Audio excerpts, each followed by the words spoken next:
All right, back again. Make sure I have all my ducks in a row here. Got all my manager stuff up.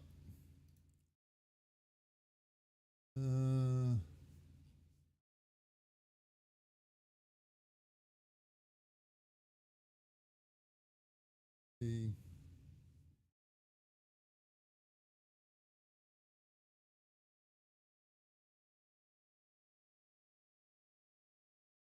Not very helpful.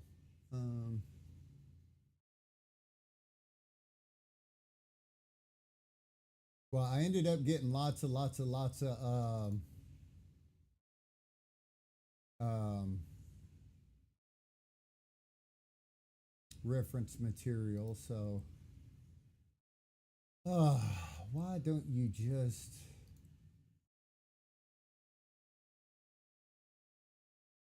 I'll have to say YouTube seems to be the most frustrating when it comes to. See, I don't like having to go to my own stream.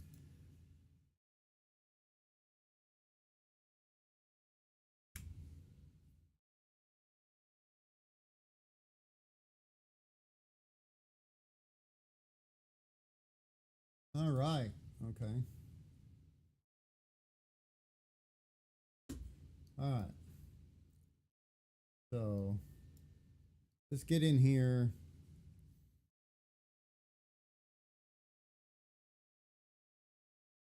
And figure out which one of these scene pictures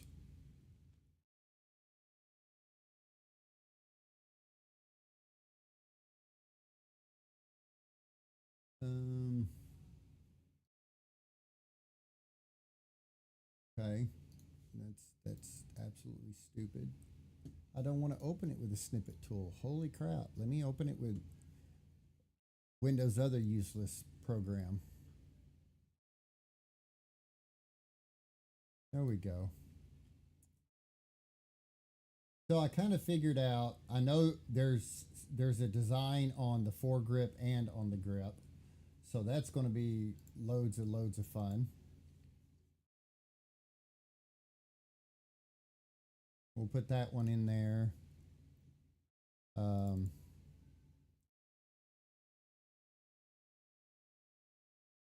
Let's see.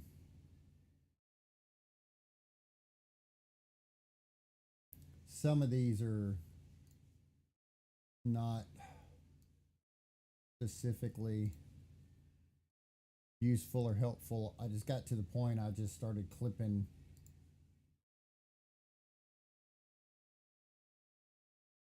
It's actually an interesting one.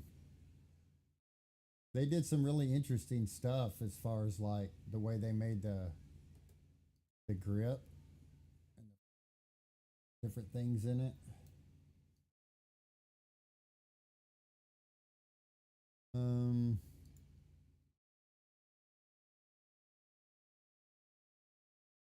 Not kind of very useful, but as soon as I don't put something in later, I'll be looking for, let's see, we'll just call that the top section.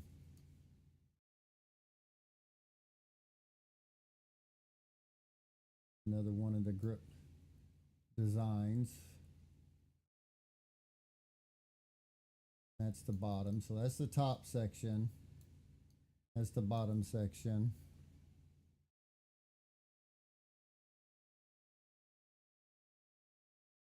Another top section.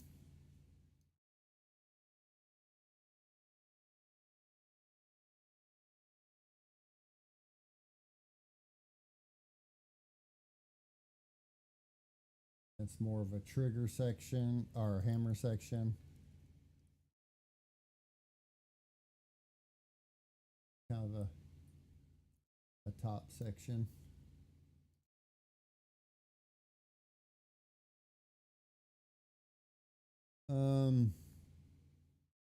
That's another top section. That's a somewhat decent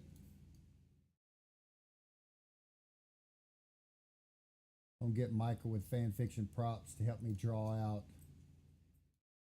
the best design that we can come up with. That's probably the pinnacle of the design one right there. This is when it was taken away from him.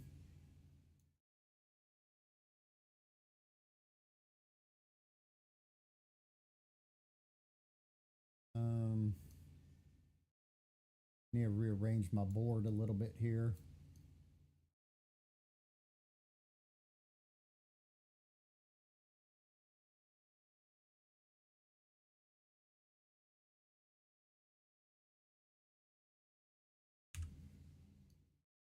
That one.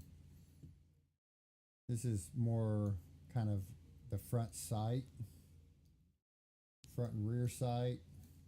The rear sight's pretty interesting what they did on it.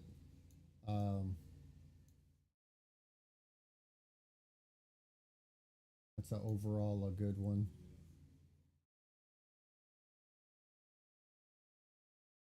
Kind of see a little bit more there.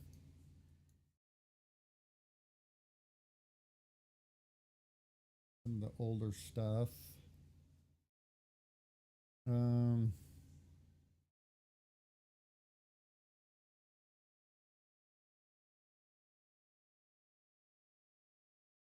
This is me trying to figure out the sight.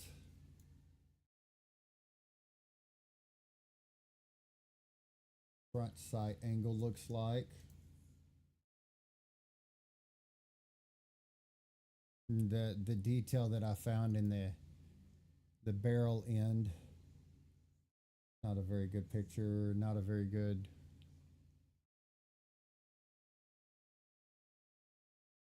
That's an okay bottom one.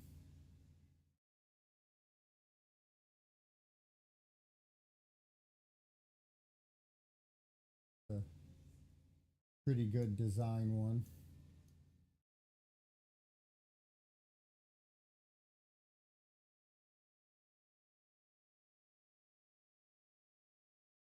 It's actually probably a better one.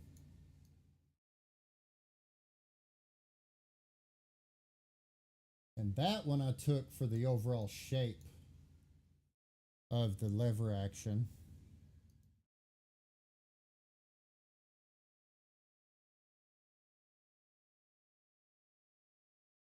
That was a pretty good side on. That's a decent side on.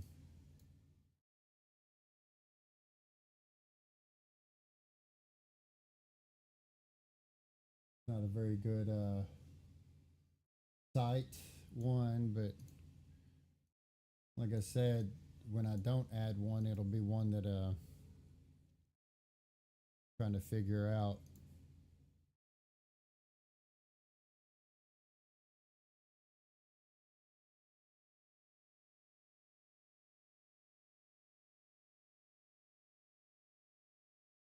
I think I already added that one. Let's see. All right, I already went through these.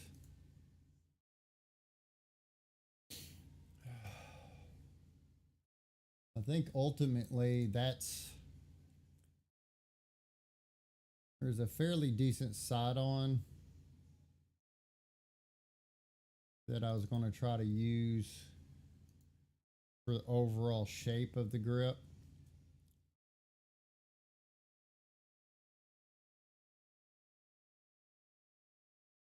I got that one up already. I do.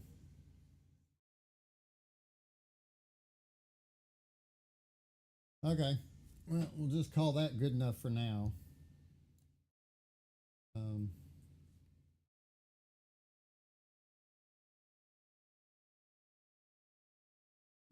So yesterday we made really good headway on this. Like, other than the front sight, the barrel, where's the one that shows the end quite well? And it looks though, in comparison to there, it looks like this is a much larger diameter than what I was thinking. So we're going to increase the diameter of this probably a good bit. Just got to find in my trail here of where that part is.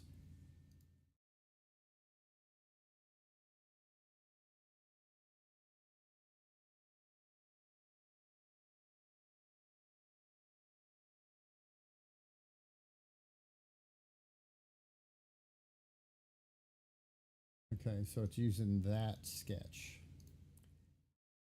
So if I raise this to about 15, quite large. I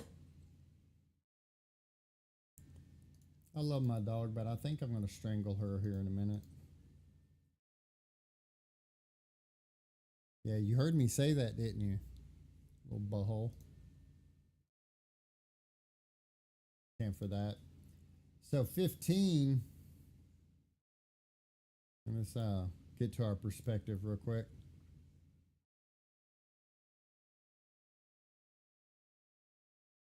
What is our minimum? 2.4. I could probably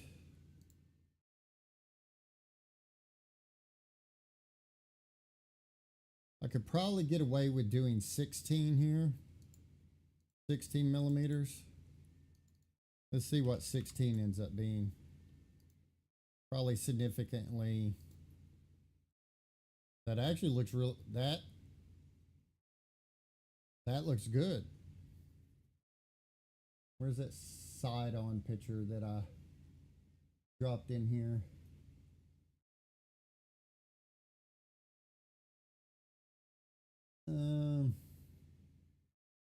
Problem with working with my board shrunk down so much so that you guys can see.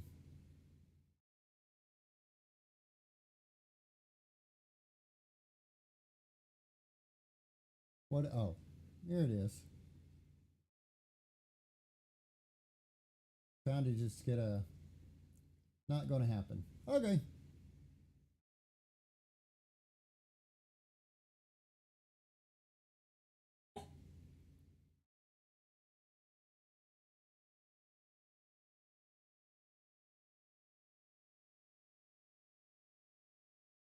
So I want to delete that.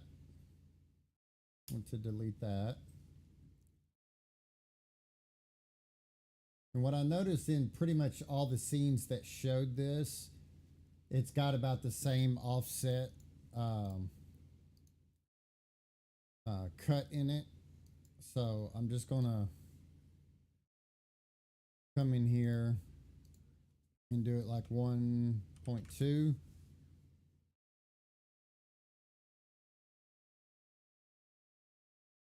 And do the same thing. I don't like that. We'll just go down to 1.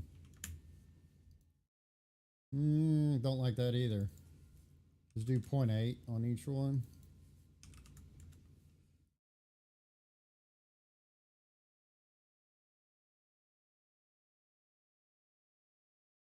What is it, like a 3 mil cut? Because that's my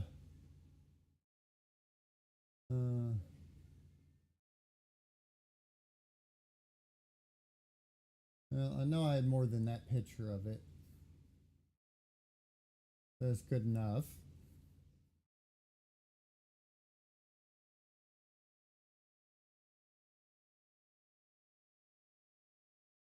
Okay, we'll go back and we'll put our chamfer back on here.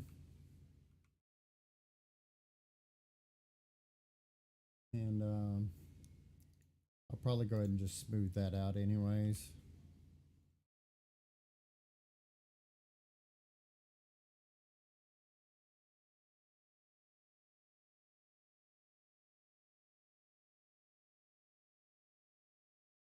And of course, when you build this, you can turn this any direction that you want to.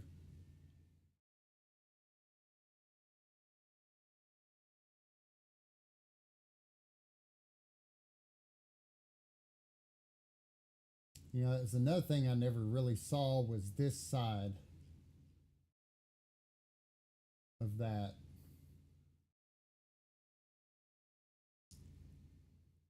Let's see.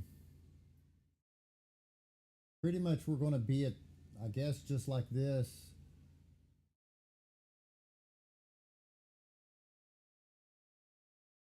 I don't really want to say that that's a screw because most of these, no, I guess they did have a screw in them.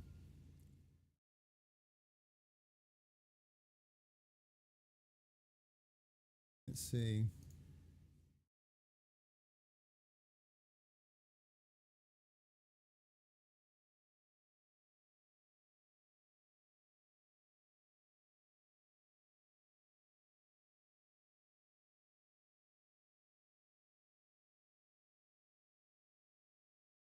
So they look.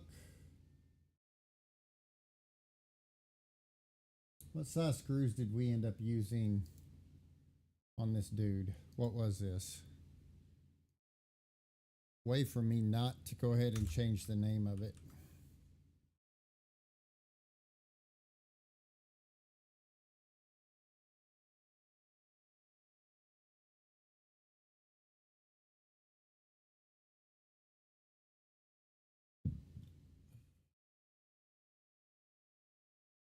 So 440 1 inch. 440 1 inch. I gotta make sure to put oval because my son helps me, or he puts all the screw kits together.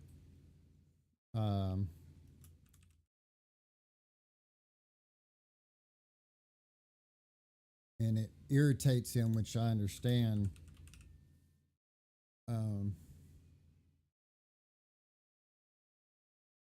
Wow, that was really cool. 440 1 inch oval slot. Where? Okay. So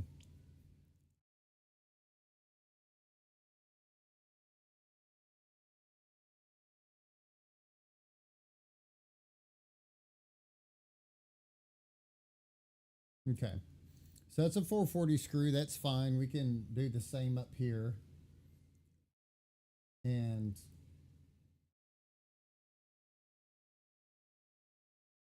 try to just see what the orientation.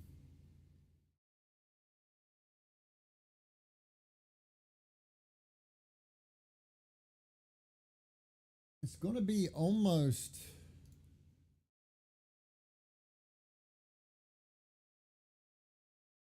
Turn back to orthotic real quick.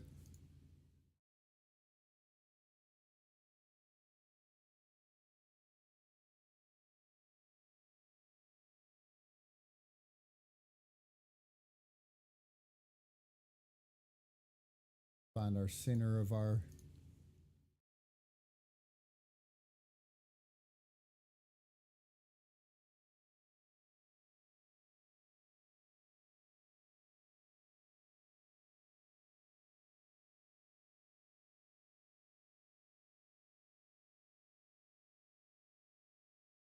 Hmm.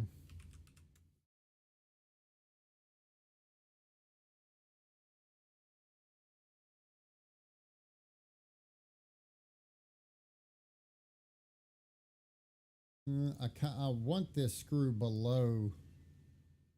I don't want it to have to be screwed in and hit the barrel. Of course, we'll do this with 2 screws.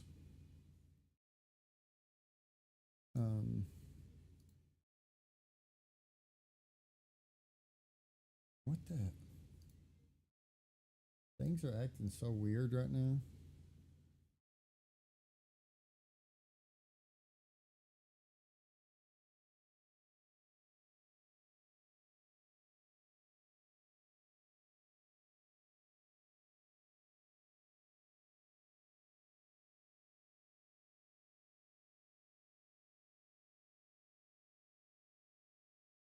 I'm almost tempted.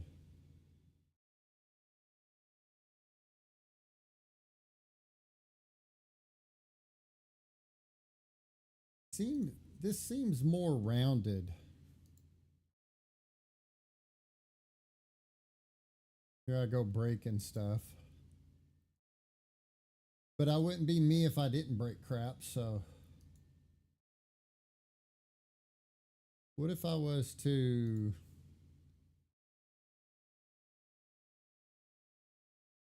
Well, evidently do nothing.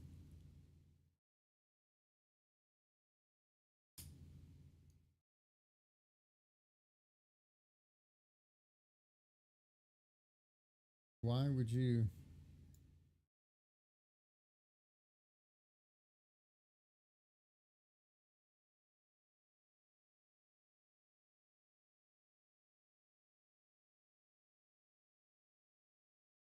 Because I almost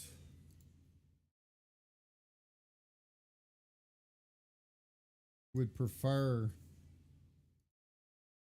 the bottom of this to be more rounded.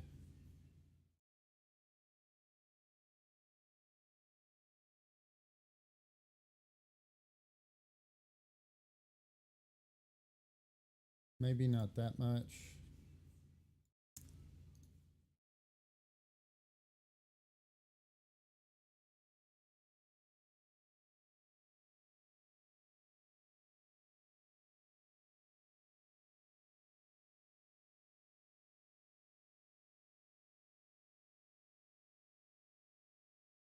How about something like.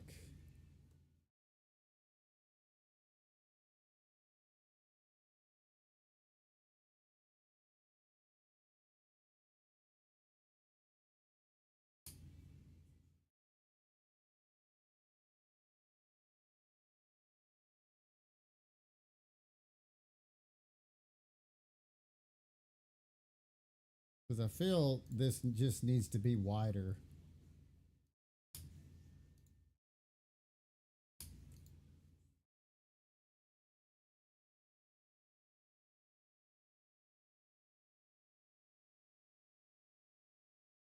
Oh boy.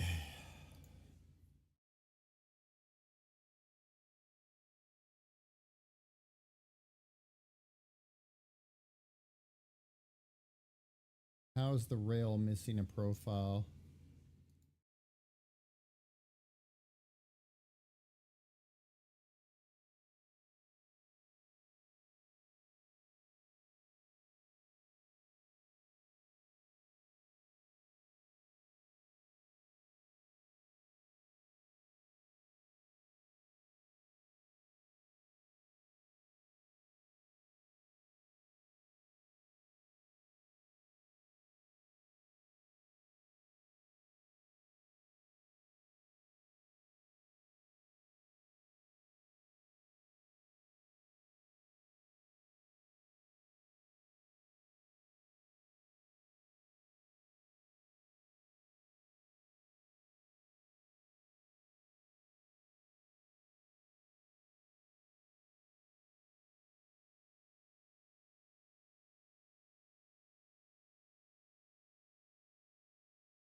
So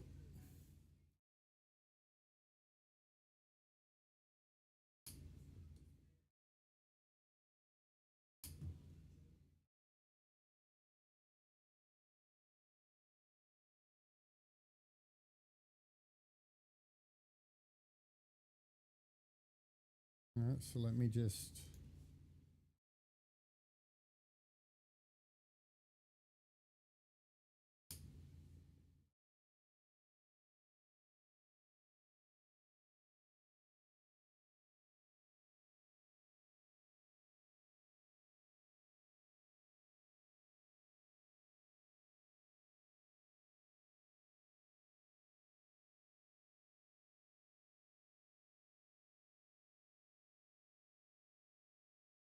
Does not touch all profiles. It literally, oh, damn it. I see what it's doing.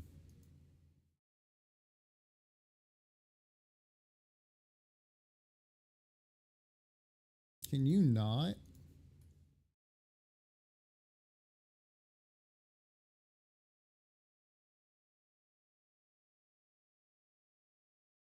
Oh, it's going to break everything else, but that's okay.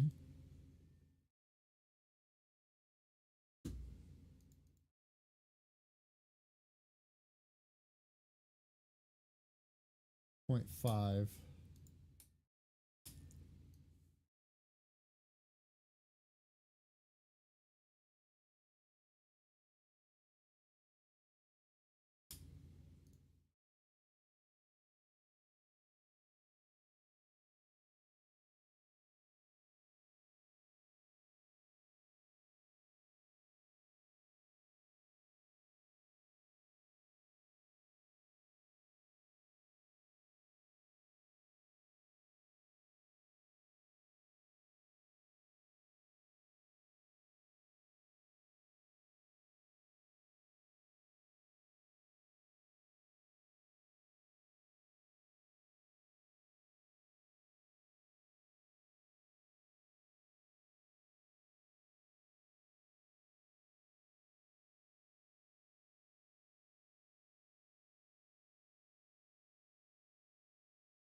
Huh.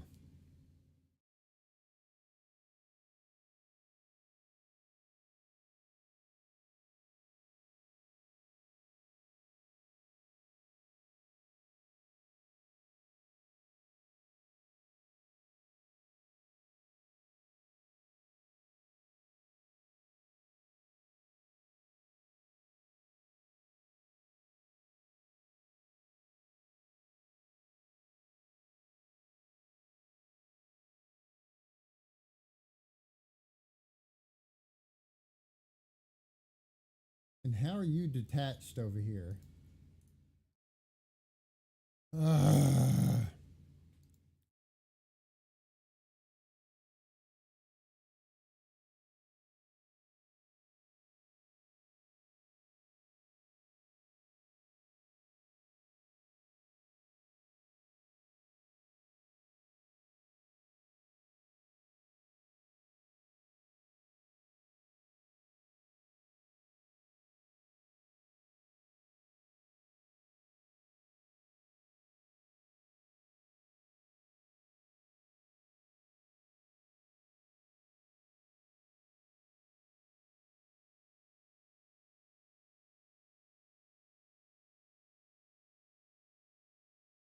Nine, 2, 7.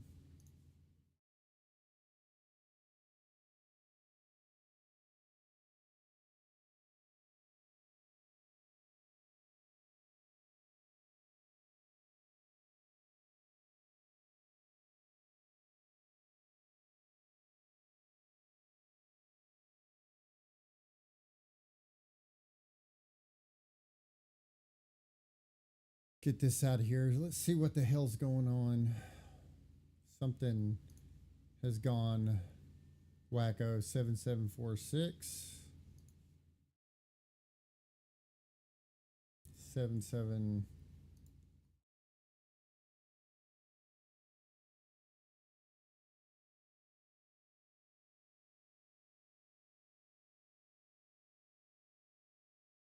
In 407.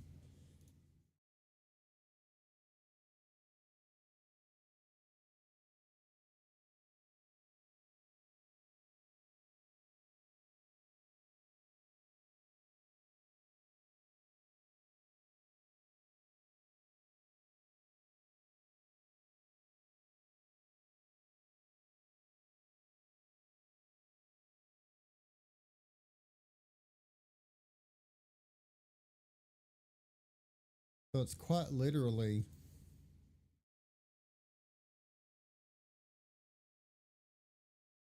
the shape.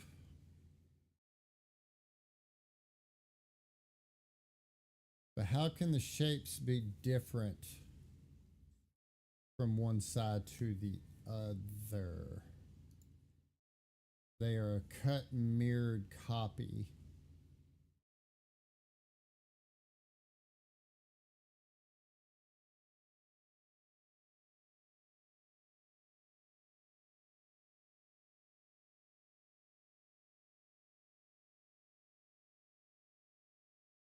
$15. 15. So those are the same. 15.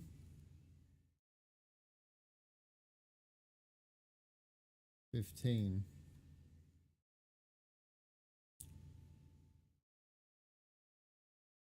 10427. 10427. I'm always breaking something. Well, you know, I can never leave anything alone.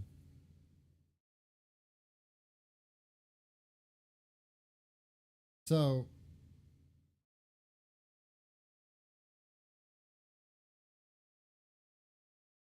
10069. So is it as something as simple as the barrel is slightly rotated? Or am I losing my mind?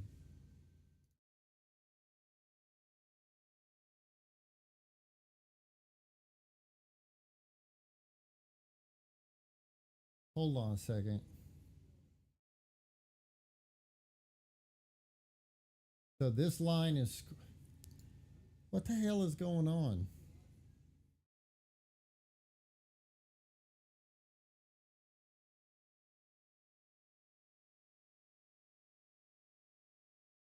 $90. But if I measure from here to here,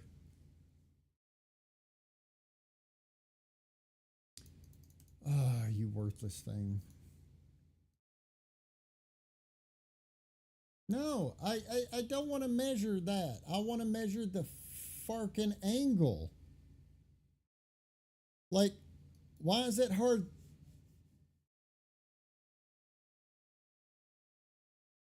Okay.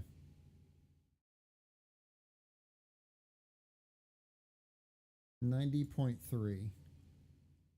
So let me jump all the way back to the creation of the barrel.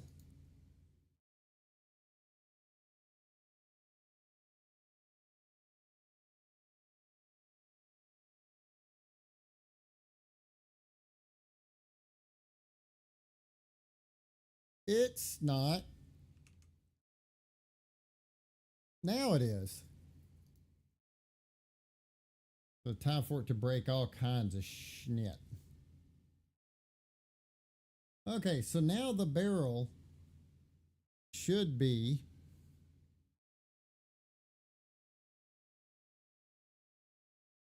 well, you want to talk about just a stupid little butt hair.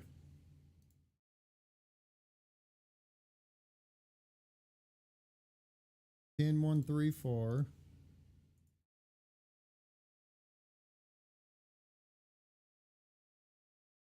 No. Oh. 10134. Okay, so now we're square. Holy bejeez. That was.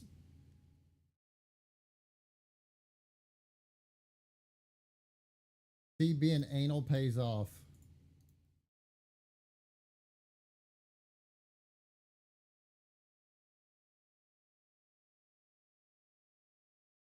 Okay.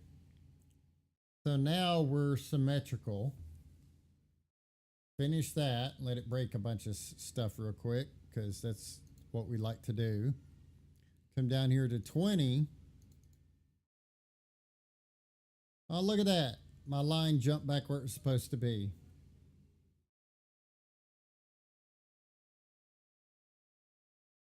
Finish all that.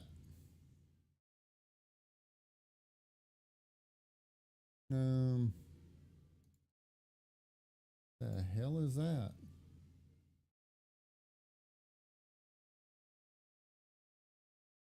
Oh, I'm not worried about that right now.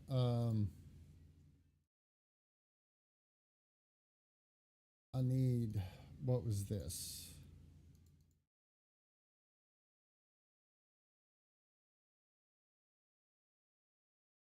I need to go turn that off.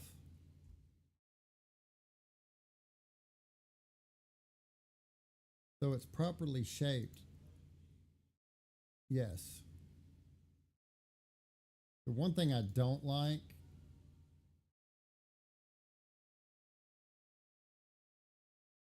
I want to move this.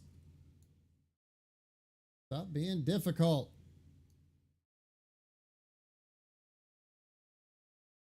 Yeah. Loft, blah, blah, blah.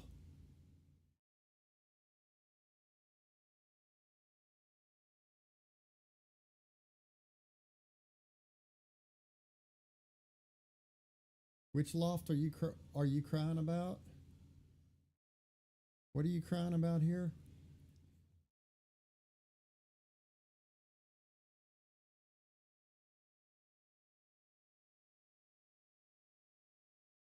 Okay. Now it's nice and fat.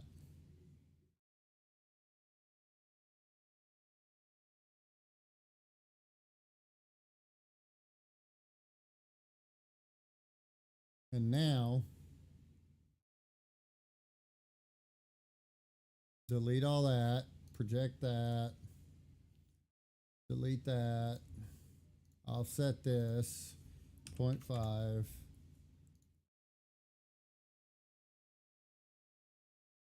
There we go.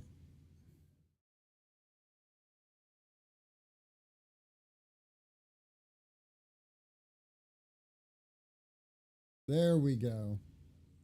Now we're getting somewhere. Let me go in here and redo all my crap.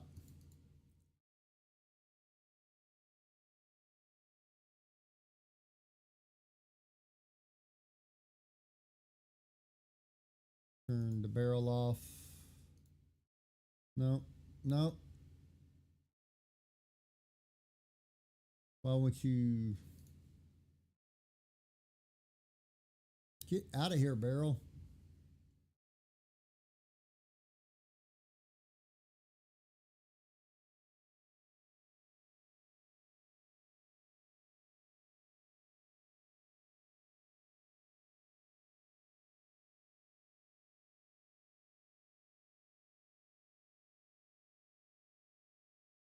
All right, let's do this. Make sure everybody's on the same page here.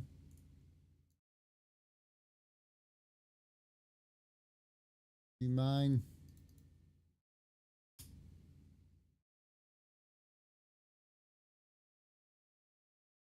Delete that. Why is this not mirroring? So it's mirroring disconnected. So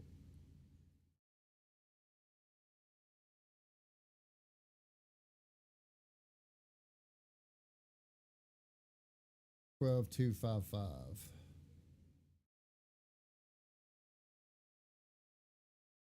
Okay, so you're not in the center, so that's the problem.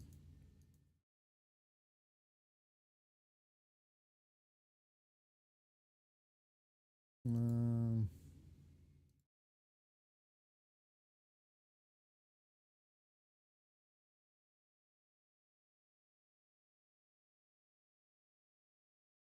Nine three three eight. 9338. So we're all good. This is what's jacked up. My center line is boo boo. So just reattach my circle. All right, so now, there we go. You fix it. It's all fisted.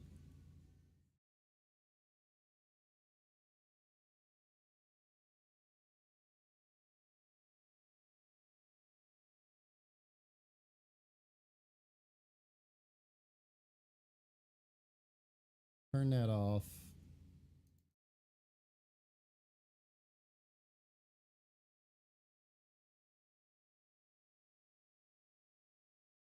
I don't know where.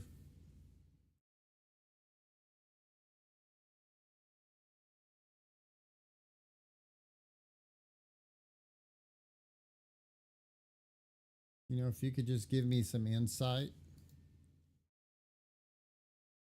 So that was body 5. Oh, I know where you were supposed to be. There and there. You were supposed to be 1. Okay.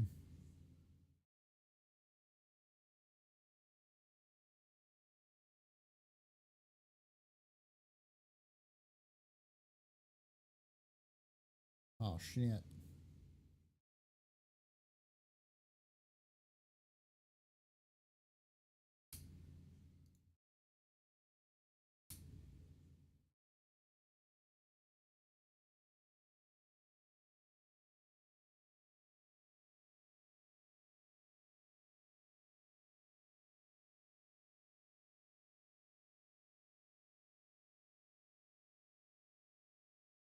Here we go.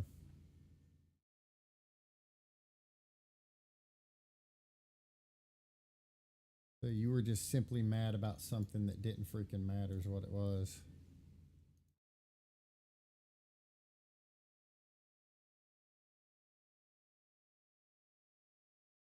Make sure everything that I fit together still fits together. It does.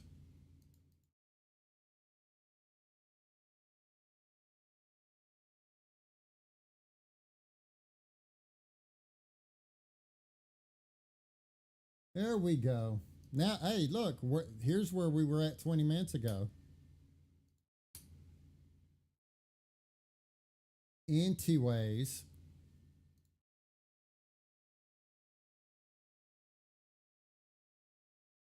but sometimes that's what it takes. It's just what it takes. All right, so now we're square. I like the meteor rounded grip down there. Actually, it could be. No, it can't really be. Okay, so everything is as it should be.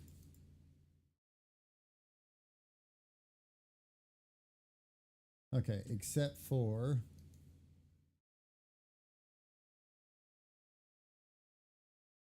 get rid of this dude. There we go. All right. 12 and a half minutes later.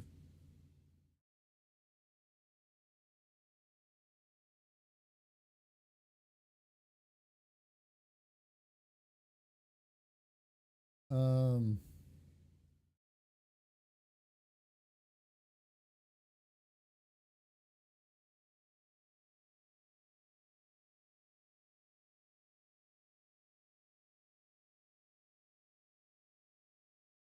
all right. So let's put our screw in here now. Plus, I'd still like these sides pulled down some more. Kind of carry forth the flatness some more. Let's see if I can break it all again.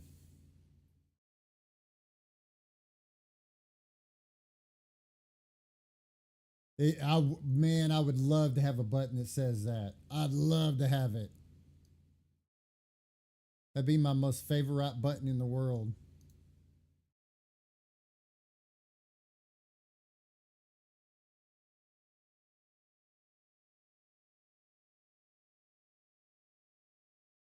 where I'm just going to get AI to get involved. They're just going to take it. No. You know what? That itty bitty tiny bit of a thing that I'm trying to accomplish there, we're just not going to go. But I will say, what the heck? Is that not slightly more than 0.5? Okay, well, that 0.5. Wait, do I really want a 0.5 clearance? No, I do not want a 0.5 clearance.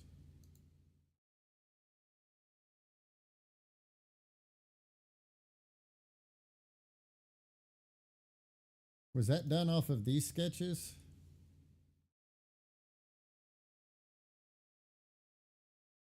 I thought I modeled that all the same.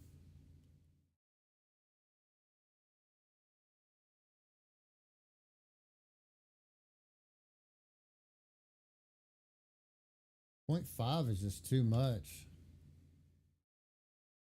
3.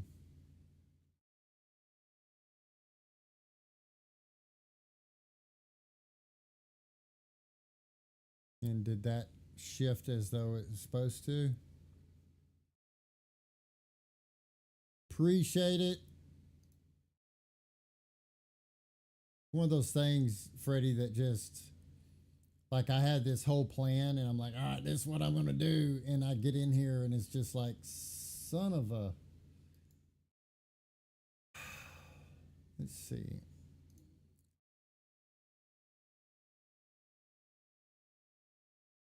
So I do have some work for Michael to do, though. I'm going to task him with creating, when I get the grip done, creating this design work that's embossed in the grip so that I can use it as a sketch. Because that stuff drives me insane.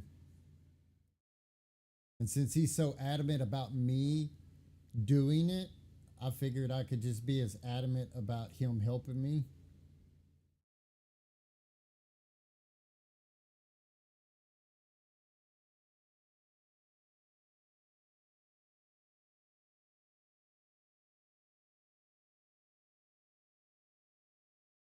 You know, I don't like that offset in that, though.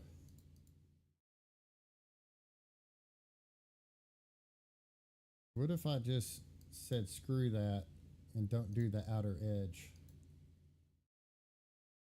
How much does that break? Not really anything.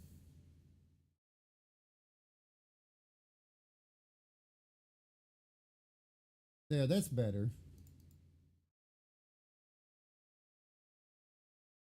Inner edge.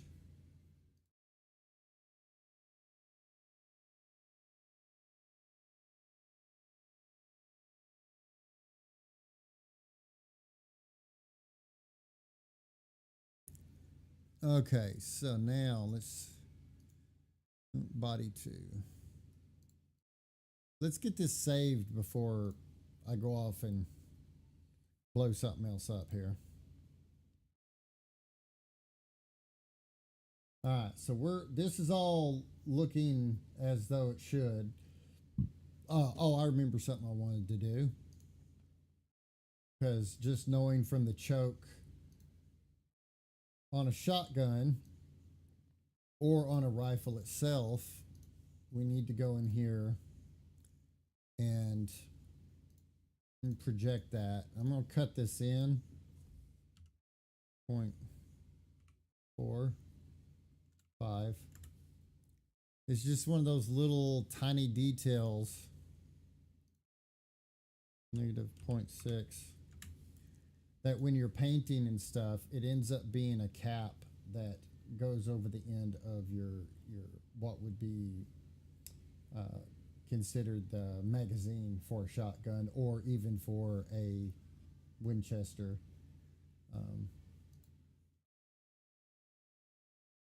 So this needs to go up higher though. That's not high enough. This needs to, yeah, but the problem is I get into my barrel too much. What was the distance I had in here? I think I ended up with a perfect 1.2. I did.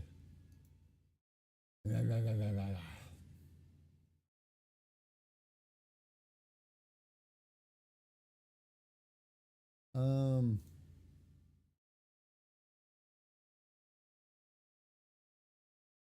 yeah.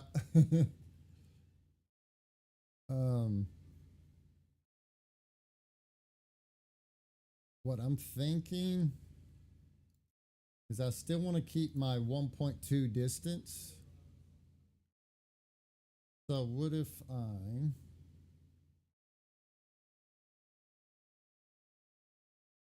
not quite that much.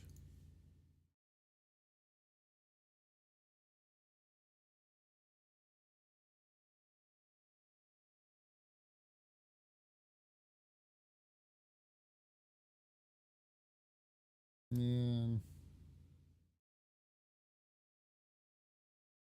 you know what I could do? Stop being dumb. 1.2. And I could actually make it shaped just like that.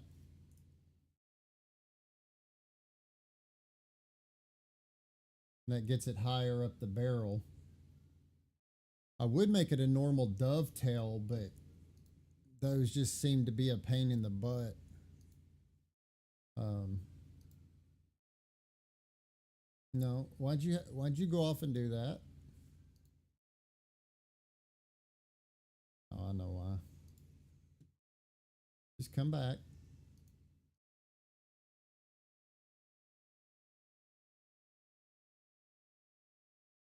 Put the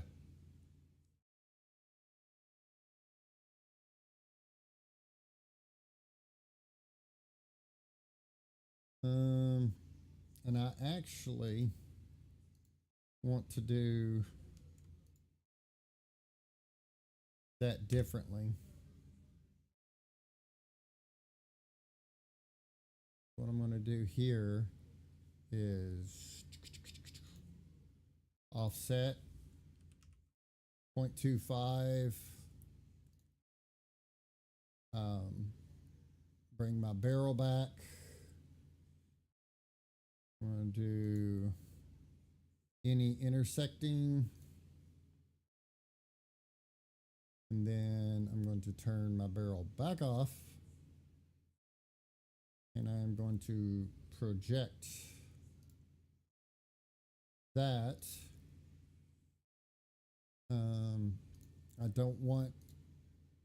I don't want any upper height. I don't want it setting up in the barrel any further.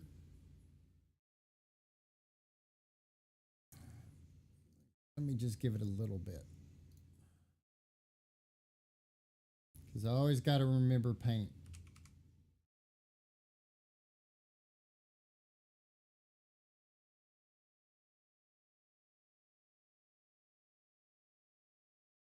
Get rid of that.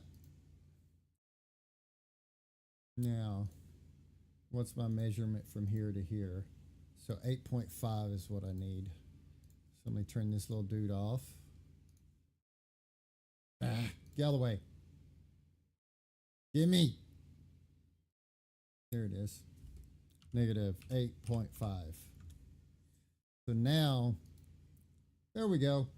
And it sets up higher in there like it should. But now it also doesn't interfere with my printing or the wall thickness inside my barrel. So let's go in here now. Wait. There you go. Perfect. Perfect.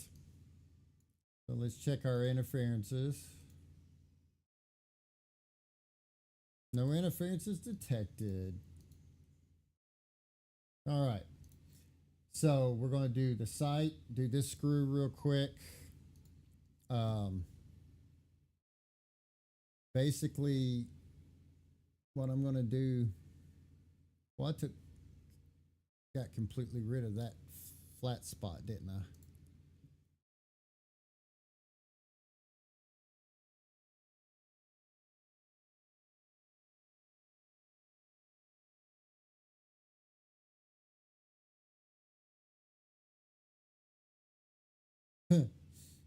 It may actually have.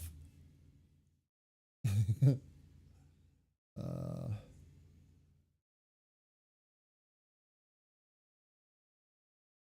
um, let's see. How do I want to do this?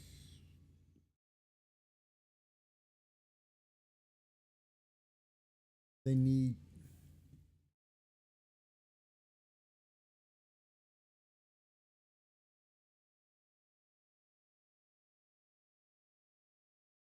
Um,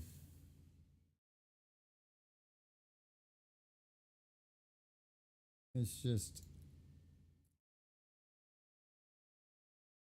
not a mid plane, offset from plane. Damn it, you're going to be way down there. Let's do this. So I get a plane up here so I can actually see what the heck I'm doing.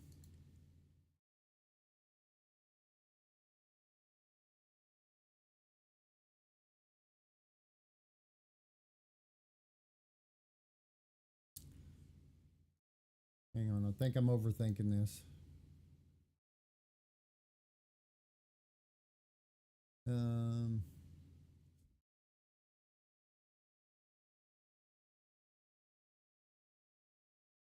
where's no?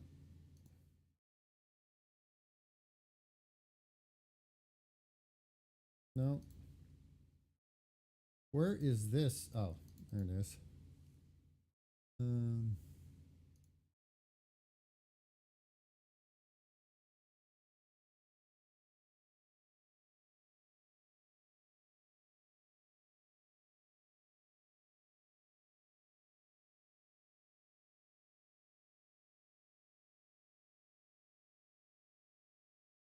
why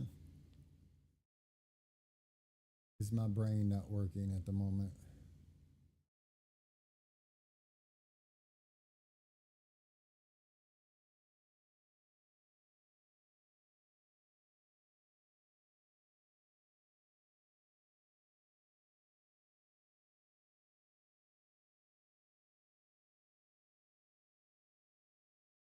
My brain, what am I trying to do? Golly, that's all I'm trying to do right there. Jeez.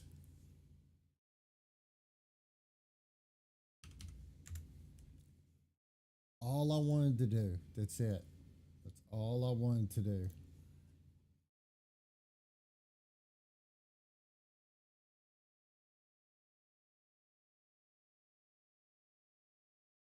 Where is my McMaster? Master, McMaster.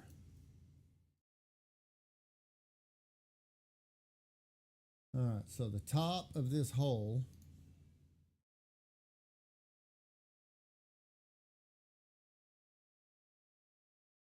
actually the bottom of the hole, um, 82 degrees, so 41 degrees off center. Wait. Ah, uh-huh. Uh-huh. Project that. No, okay. How about we project intersection? There we go. 82 degrees.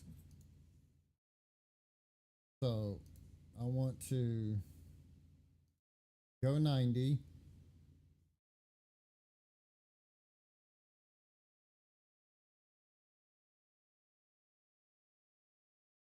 Um,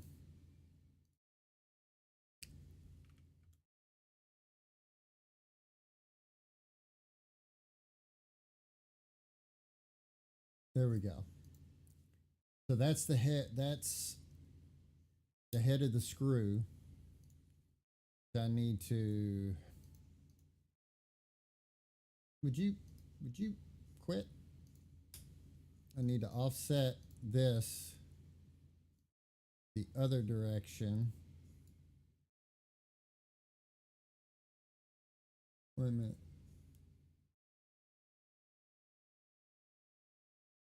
Yeah, it's the same thing. I'm losing my mind.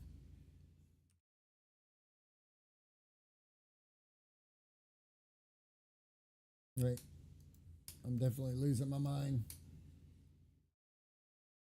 212.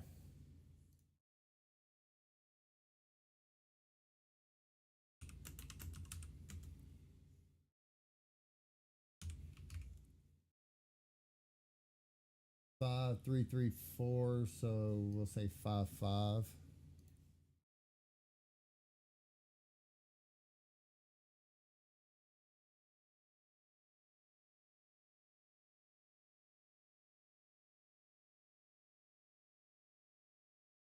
So 5, 5. So 2.75. Oh.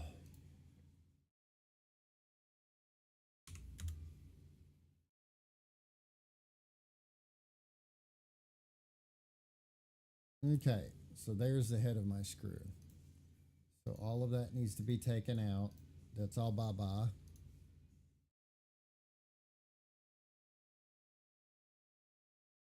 And then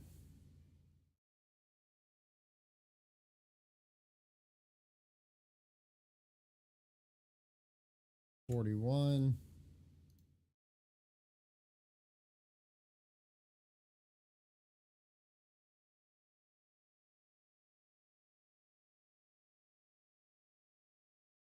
And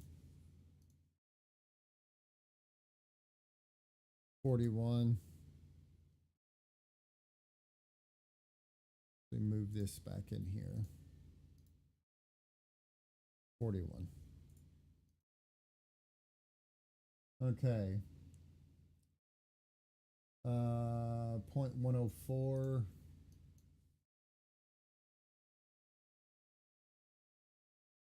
$264. So from here, 0.037. That's the measurement. 0.037.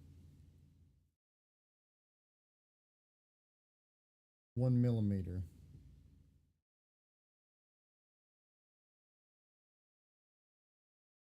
Hang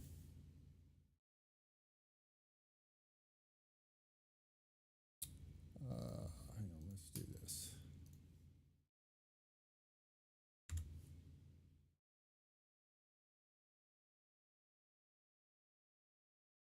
Ah.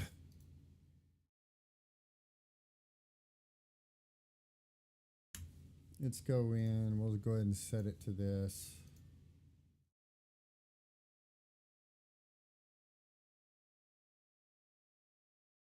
I'm sure if I could pick the harder way to do this.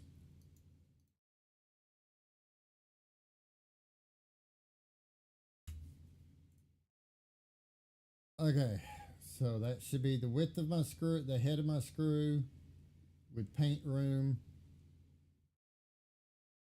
angle of head with paint room.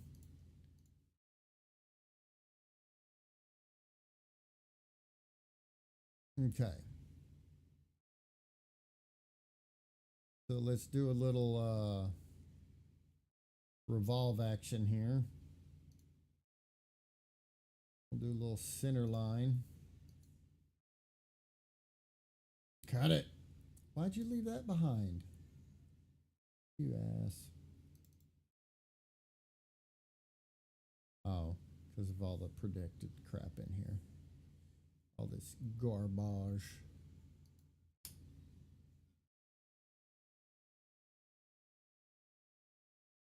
We'll just make this easier.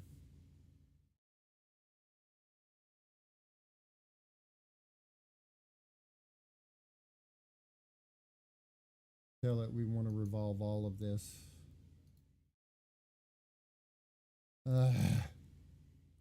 You want me to go in here and click on this itty bitty thing? There we go. Nope, you son of a bitch.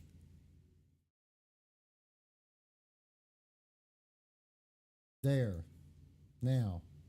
No, you son of a footage. Over there.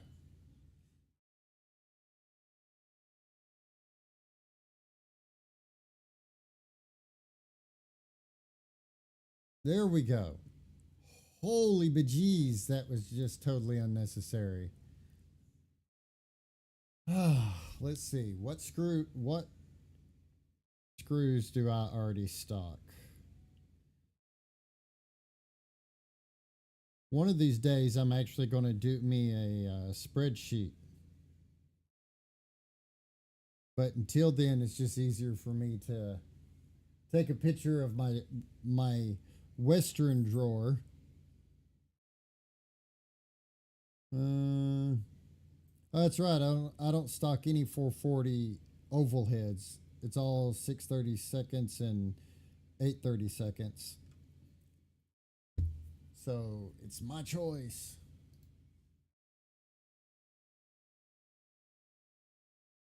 Let's turn our axis off real quick.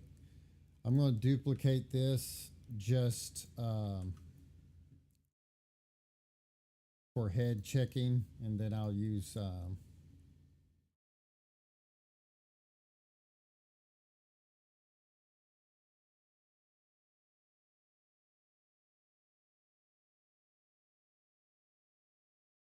that gummit.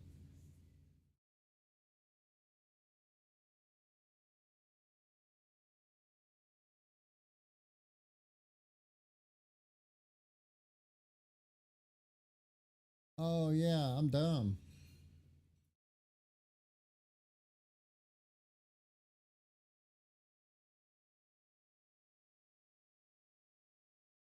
I didn't need the 1 millimeter setback on the bottom.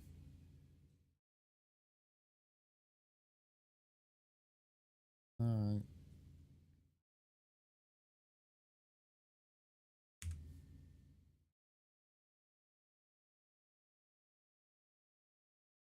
That's right, because I was totally okay.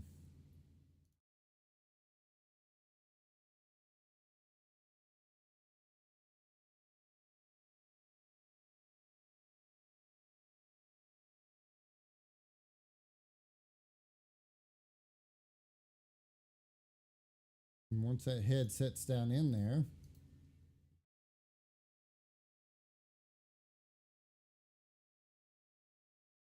there we go. Damn if that was not hard enough. Okay, so let's get rid of that screw. That's what we needed. So let's mirror that to the other side. Um,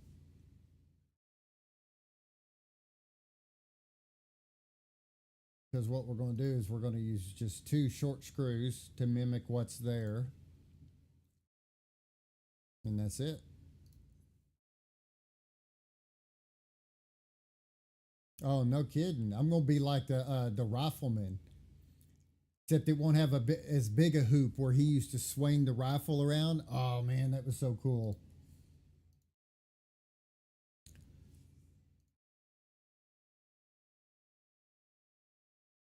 Okay, so let's make the front sight now. So basically, what I gathered was it's just got a. It's actually a weirdly oversized sight that seems to stick up well past the octagon. And the rear sight is.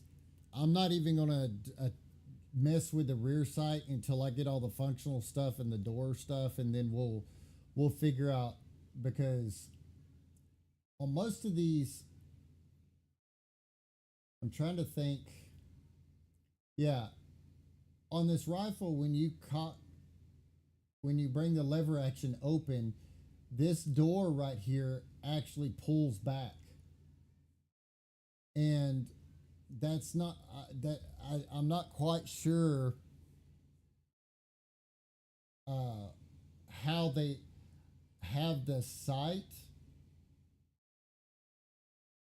It looks like it's setting where the door used to, or maybe it rides back and forth. Uh,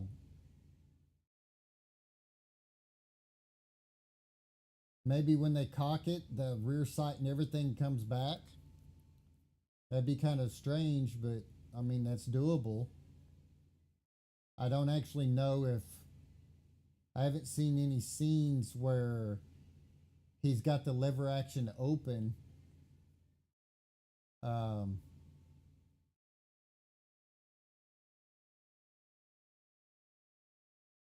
and like the sight is back. Probably the only scene that I saw that he has the lever action open. I don't think I saw any scenes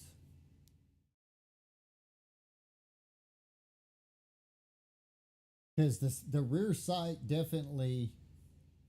Where did they have the rear sights on the like originals? See, they had them way up on the barrel, so they moved it to go on top of the ejection um, door. Which I mean, I can do that. That's not a you don't talk smack about the rifleman. There was nothing comical. That entire big hoop was required and necessary. Because how else would you get that big, nice round swing that he would do to rack in another round?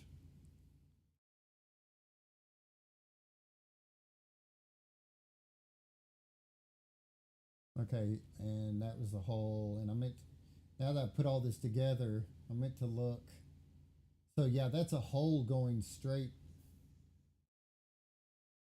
through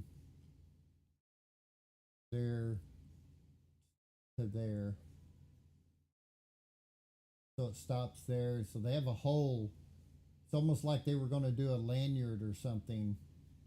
Um, kind of see a shot like a light right there.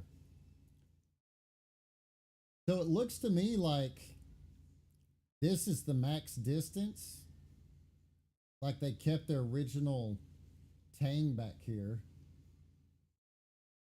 Now the upper part of this back here has definitely been shortened. Definitely not as long as an original one. But it looks like, and I thought at first when I first saw this that this tang was broken at the screw. And what looks like is the grip has the slot for this full length tang, but I've gotten very good pictures and it just ends. And I think the reason it ends is because this grip, when it gets about here, goes up and becomes kind of bulbous. Like right in here, it comes bulbous and comes back down around and does this whole thing. So I think they cut it right here. When did he add?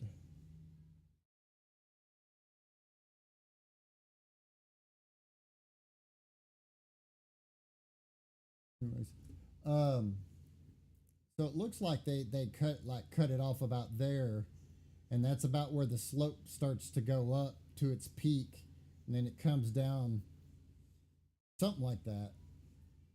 But yeah, they have a hole through the top and it comes through the bottom.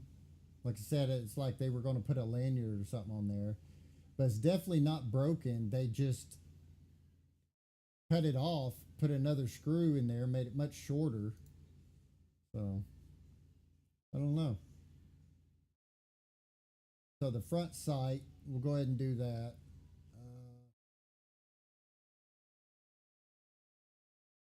Um,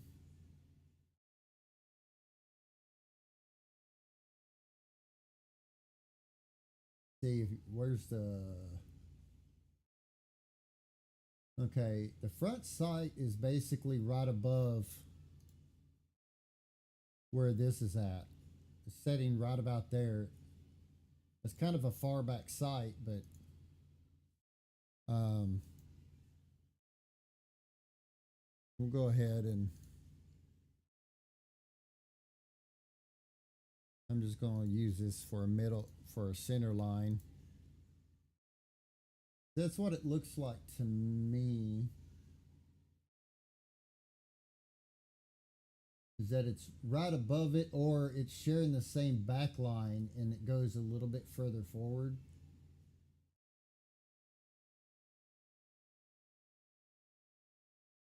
Basically, um,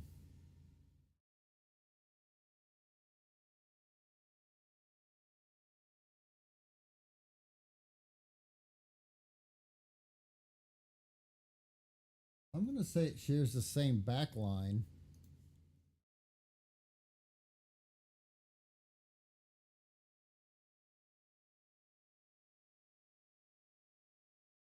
And not a middle line. It looks like it may come out, say, what does that end up being as far as width goes? 10.5.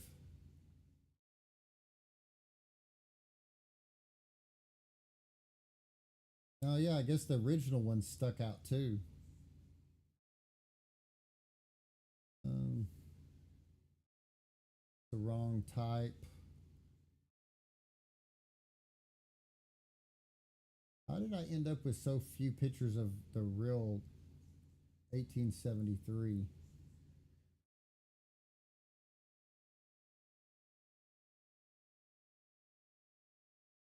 So let's back this up to where this comes out to about 10 millimeters.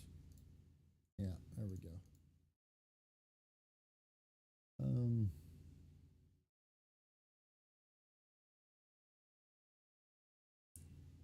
and I'd say it's not quite um, half of what this is.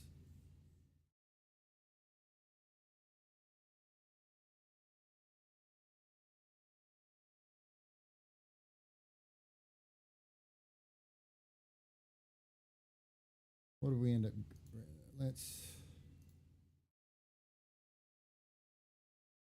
we can do 3.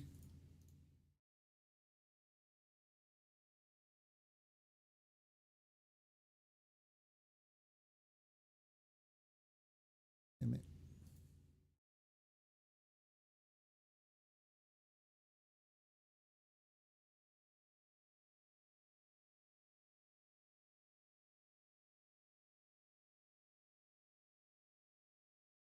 Okay.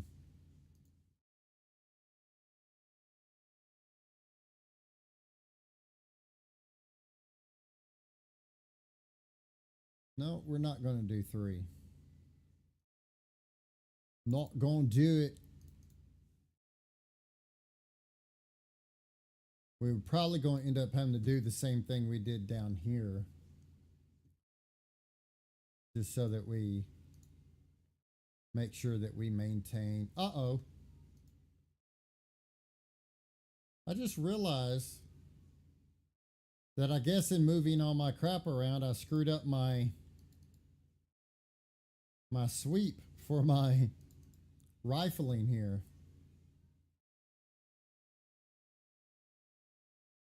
How dare you? Oh, I see. So my whole sketch is jacked up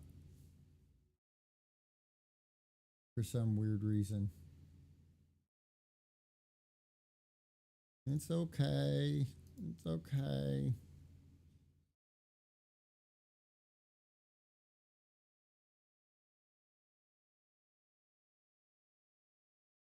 Those two are not reaching.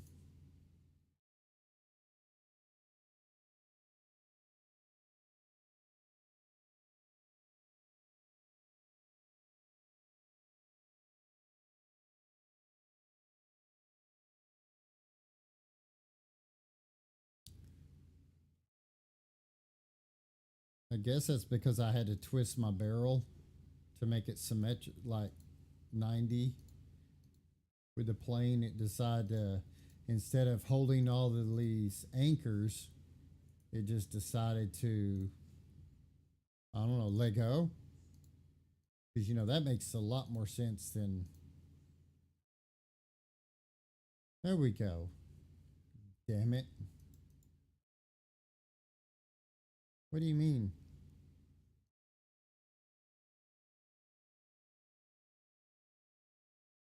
Wait, did you break something else?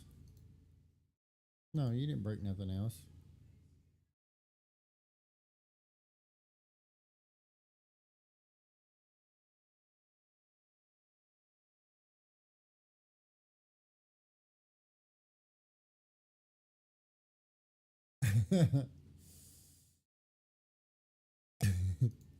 As long as the water pistols have big hoops on the back where I can spin them. All right.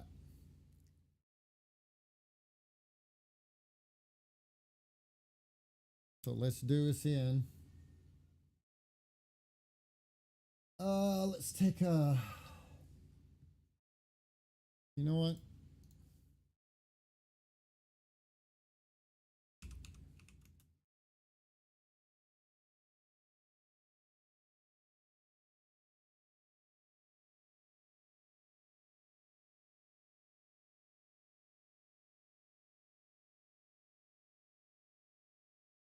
Were they really screwed on? There's no way they were originally screwed on, were they?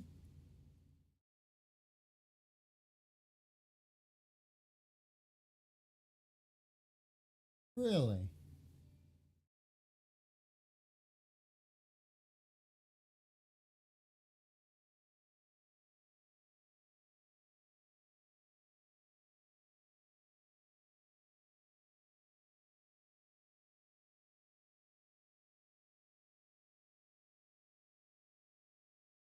Oh, yeah, I always blame Michael.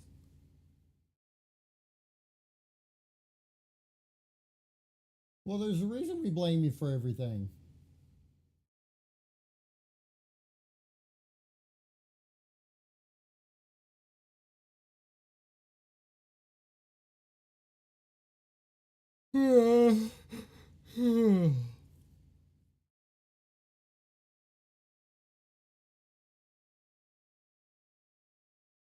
So, what is the difference here? Winchester Sport French Allison is.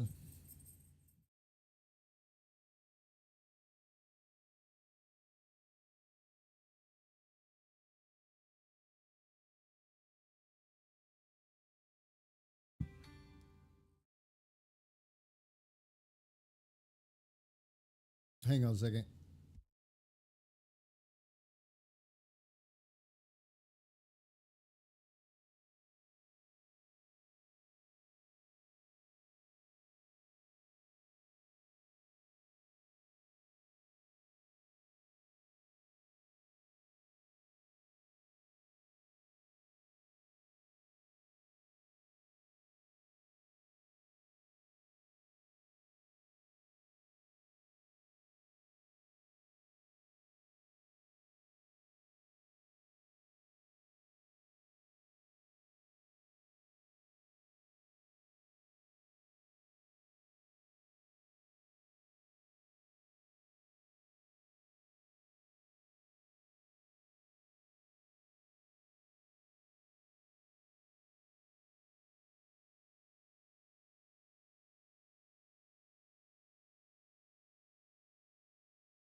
All right.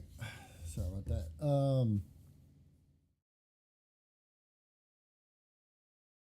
Oh yeah, it's it that the heat is always Michael's fault. Always.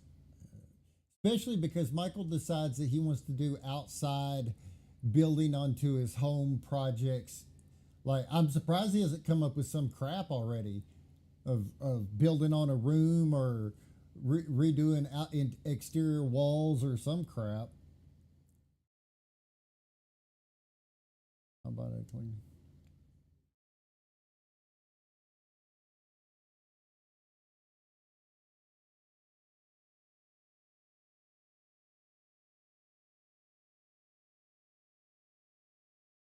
So basically,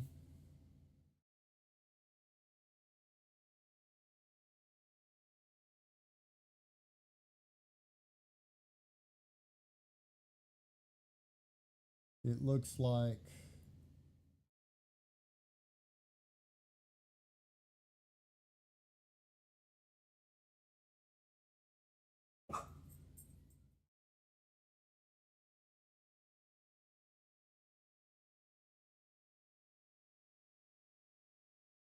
only a handful of have front sights without says.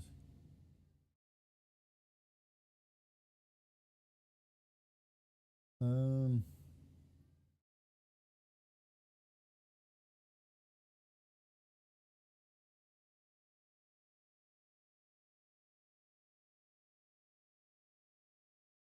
what you doing, Bob? Hmm. Okay. Be careful.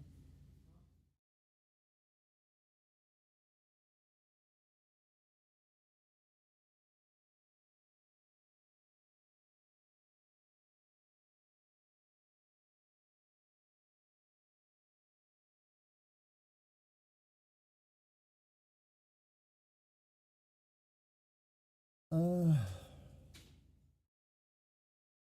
into all the I've seen too many of the from.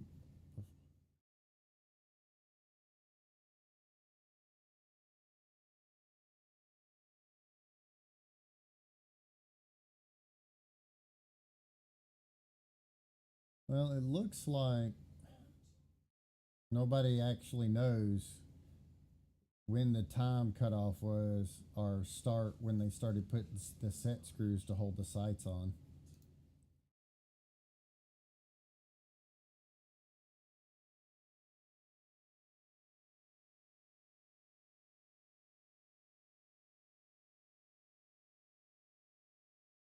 Um,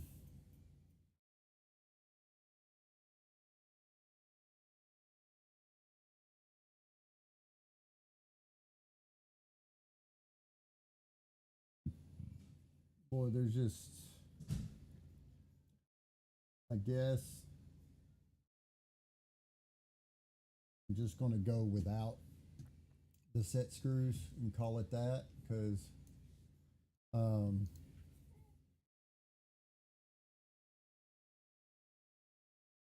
Loba, be quiet, baby. Stop. He's going riding. Um,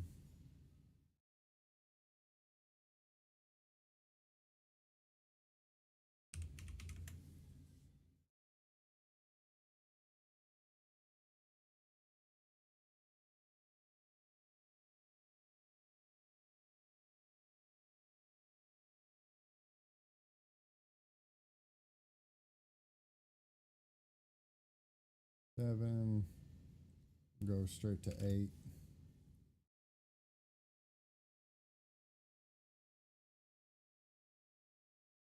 No, we don't need an outside project. That's the whole point. We had never needed any kind of outside project ever. Like, ever.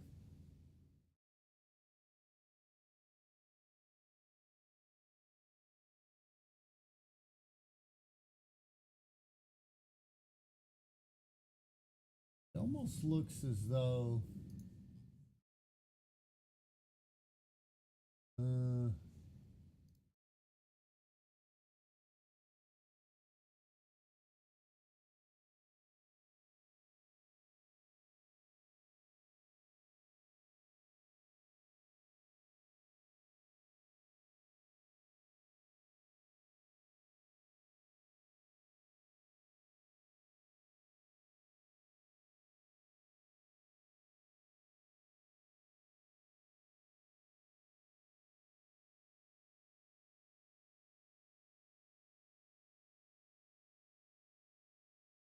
That's 2. So let's just say 2.5. 2.5.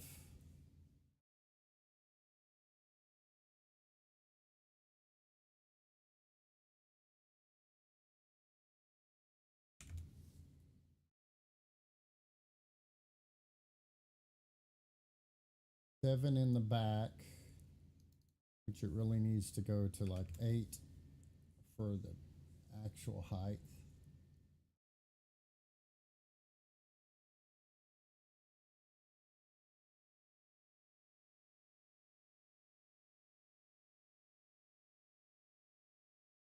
Offset that. Go 1.5. Set that. 1.5. That's a total of 3. 1, 2, 3, 4. 2, 3, 4.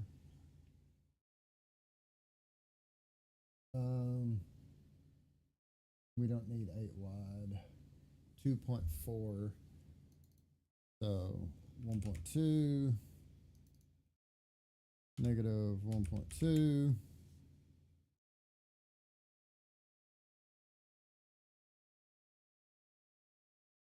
Okay, and so get R. That's not what I meant to do.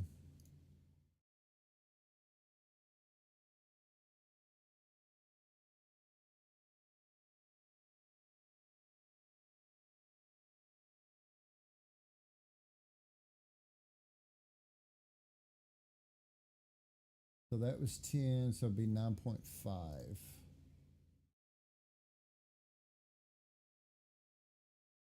9.5. Then we need to put our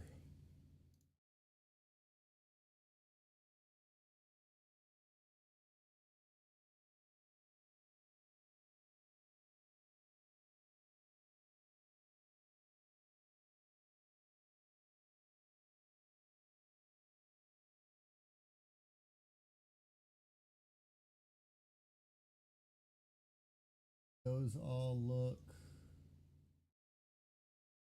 like it's almost flat.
All right.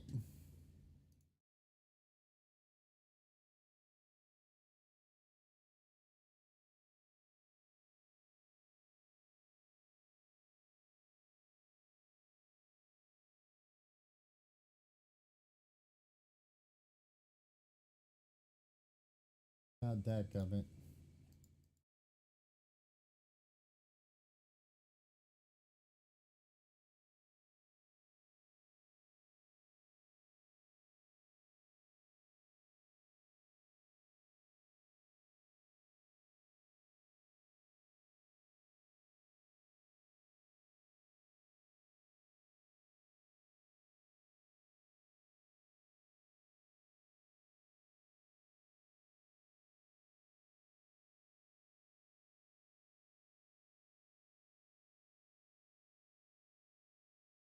So what is giving me a hard time? Hint to change record marked as deleted. Boy, you come up with some stupid ass errors sometimes.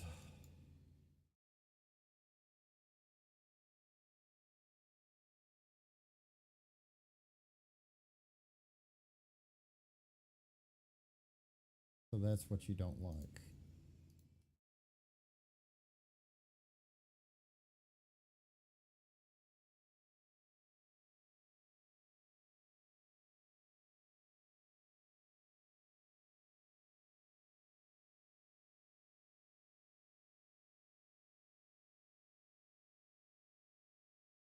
All right. Take that off. Put something to center it on.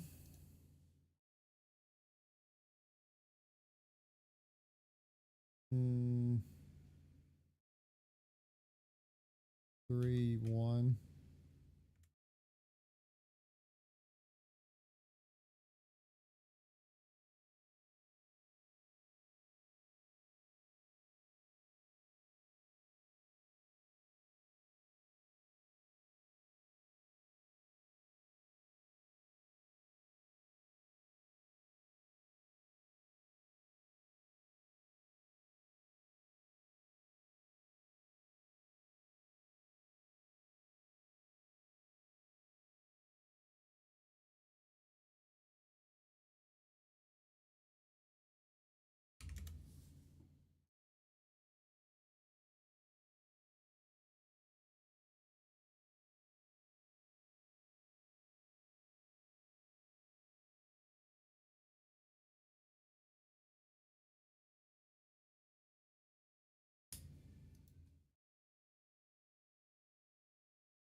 There we go.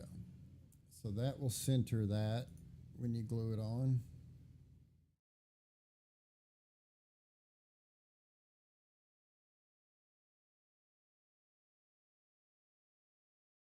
All right.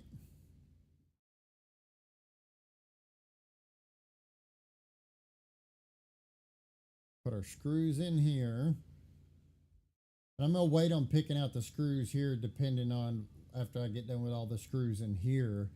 Because something I use here may work just fine there. All right.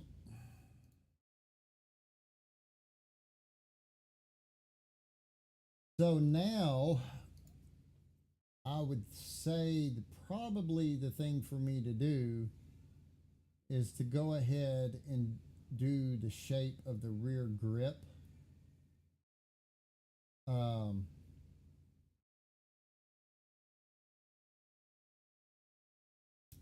let's see. And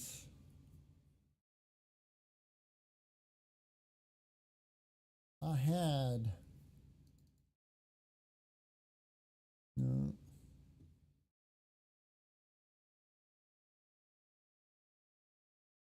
I had one that was a fairly good straight on side profile.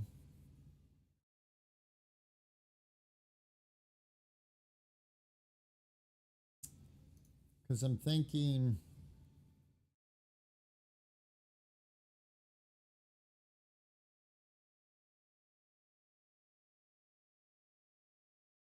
I could use that. Okay, it looks like maybe they've extended this body. Not looks like, they absolutely did extend the body right there. Because no 1858 is that long. Because you got the hammer trigger, hammer trigger. Did they extend that past? Hammer and trigger is all covered.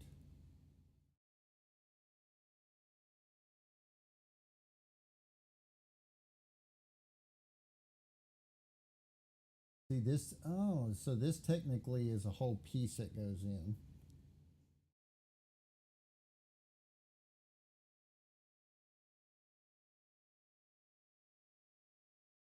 Uh,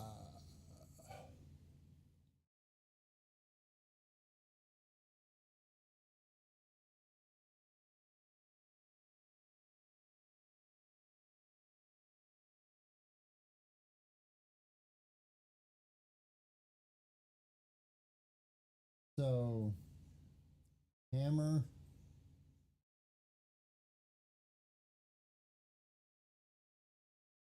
so technically the hammer and the trigger don't have screws. They get locked into this plate that gets inserted from the bottom. And it has the whole body lines up. That insert lines up with that. So there's a whole part of this body in this tang that's all a separate piece.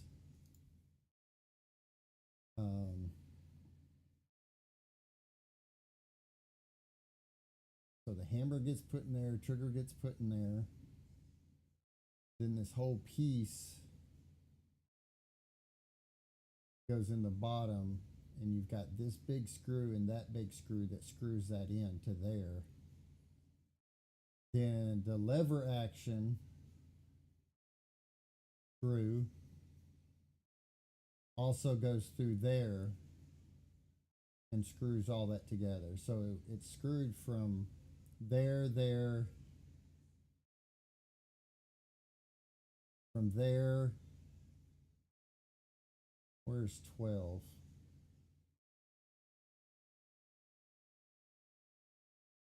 Okay, so 12 is 52 that goes through it.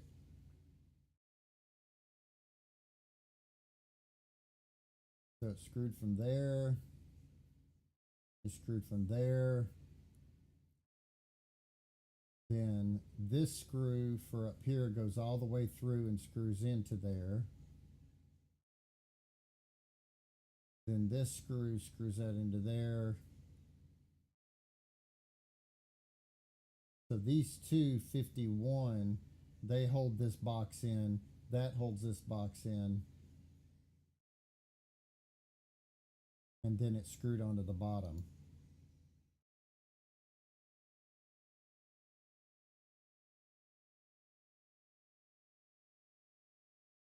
Now, I know this is not the non-functional, just mold, bad casting.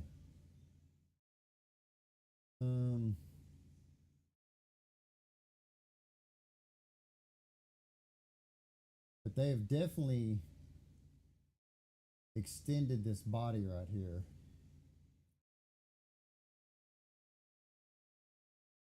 Which I can extend it.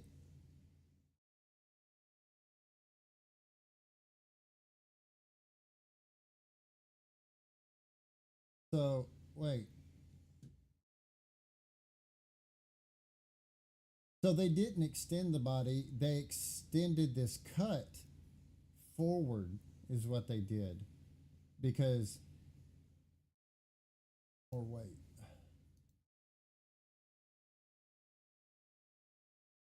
What is this back bottom screw?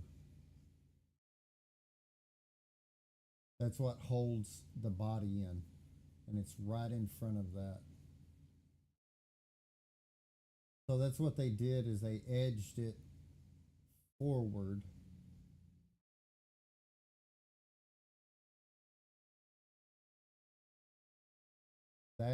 That's all normal.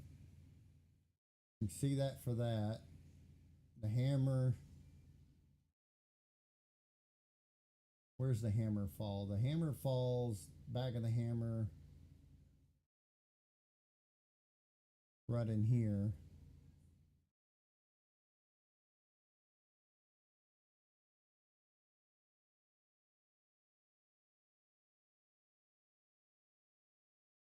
It's, or did they, because the trigger's way up here.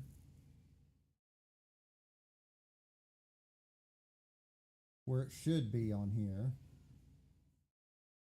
But then they have a big old gap, way bigger. Of course, that can just be done by, this is going to be extended, this loop will be extended back to here.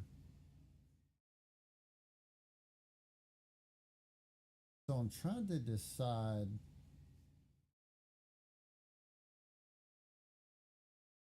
that screw, how far is that from the trigger? The trigger's up a little ways.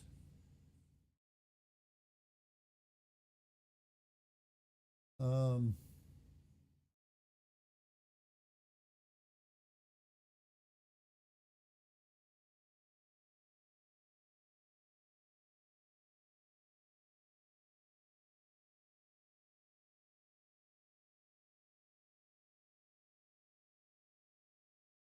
so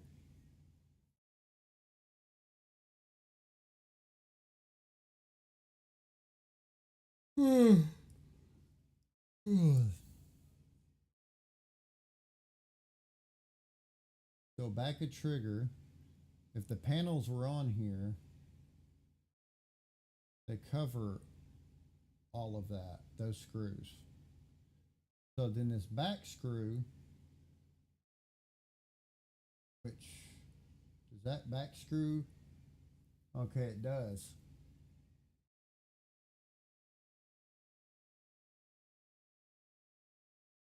So they just moved this cut in the body further up.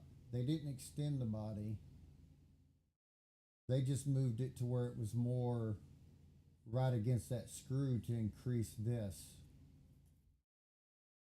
for whatever weird reason.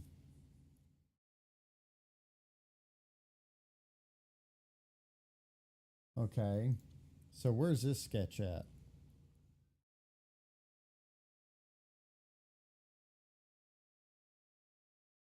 If I was to move,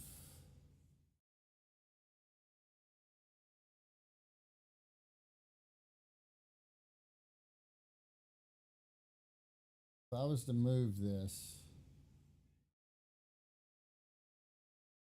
out to yay far,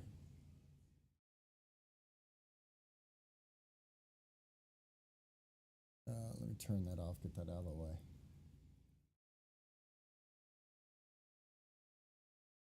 So that screw ends up being almost centered on there. I think it needs to be just a bit further than that.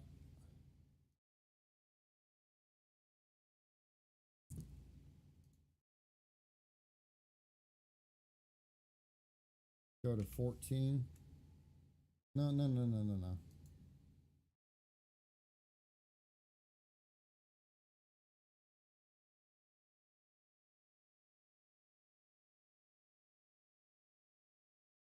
So this is pointing at the screw.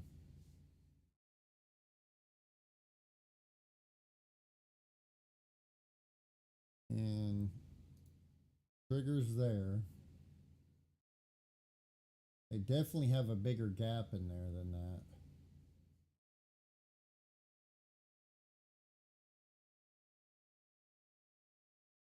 What the heck have they done?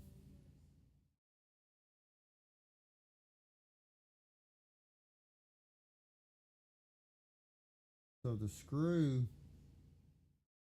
is right there. No? Yeah, the screw would be at the point of this. Up at the angle. Perfect.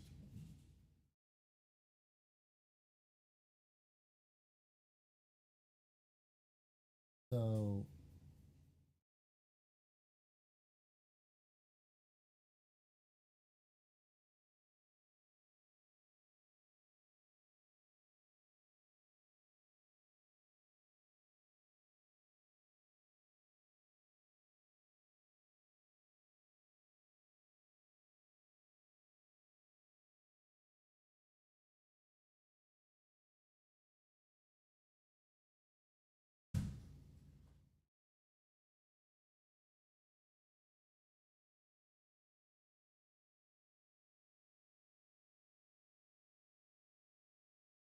Because I think they ended up bringing this. Where's that other picture I had?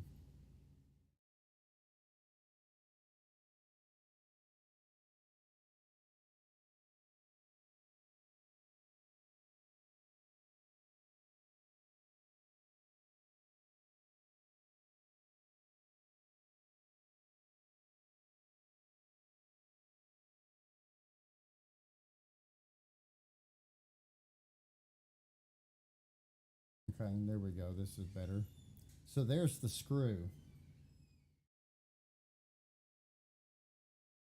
So that's the proper length. That's where it ends.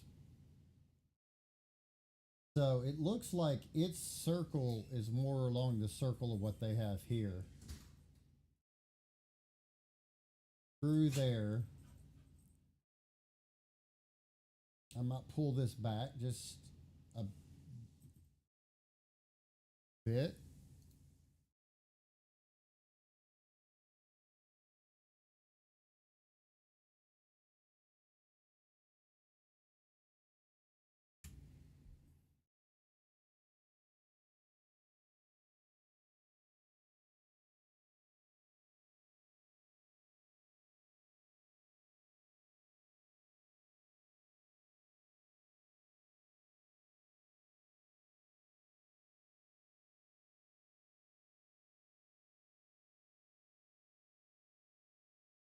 So that's the original.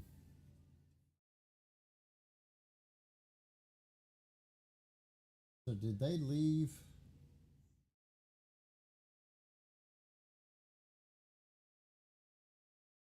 Because I know from the top.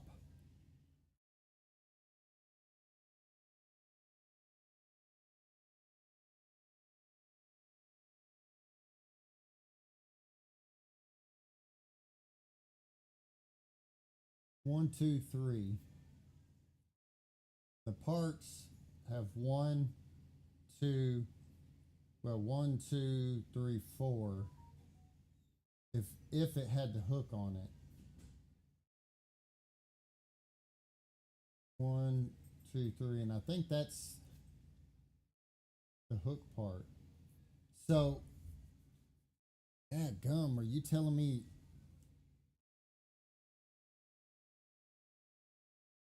that this pistol grip comes out to?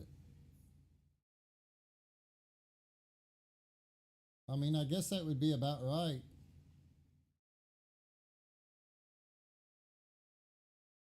Because this seems to be more of the lever than this lever.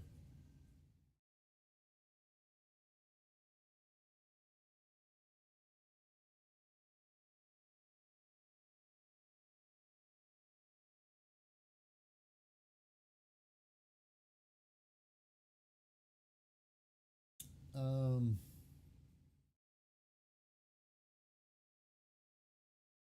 one, two, three, four.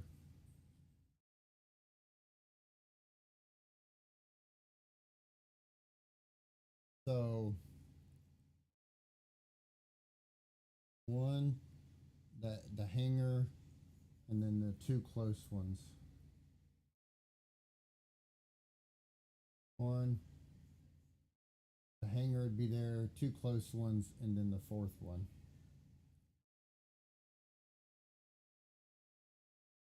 So that one, leave the hanger out. So the hanger would be the fourth hole.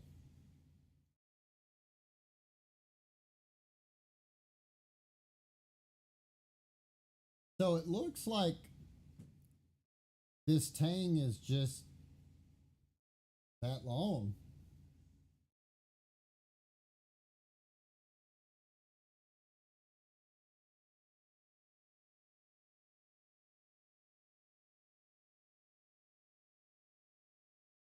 Okay. So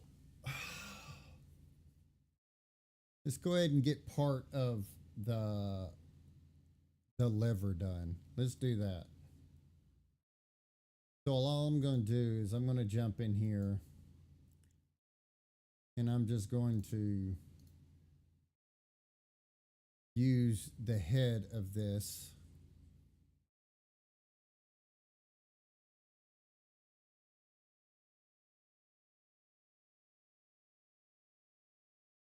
Hang on a second.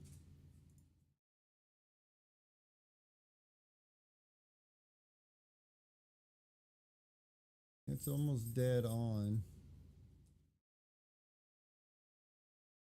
If you were to move that right in there. So if I was to shrink this, oh, ever so slightly.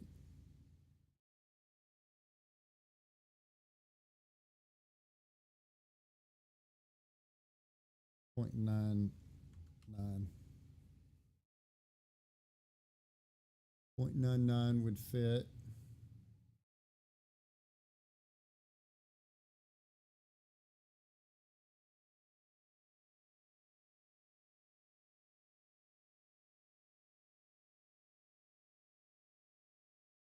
Take a look at that.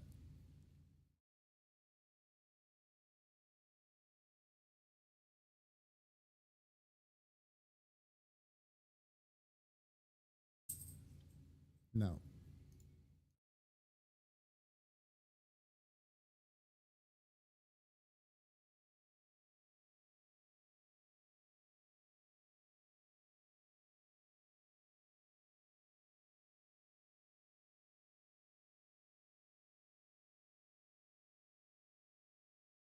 That's about, and that's it too. What, baby? What is it?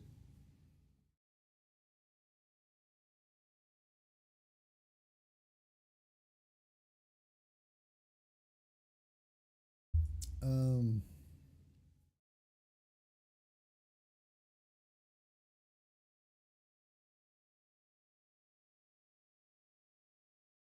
what, baby? What is it?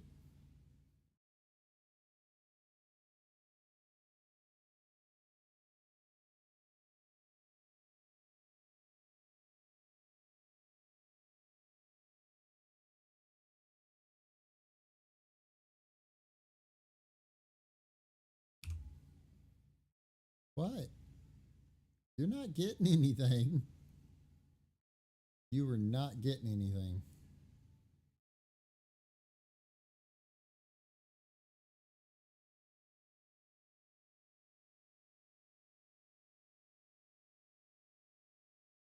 No, baby. You can paw at my hand all you want. You're not getting anything. Come here. You can come up here for a second. Come here.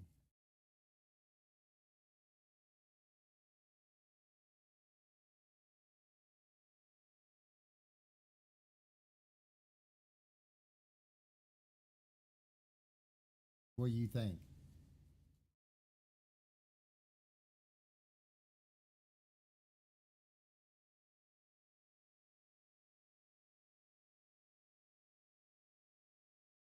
You a good girl? You a good girl?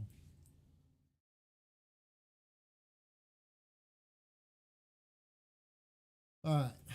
Let me get back to work. Okay.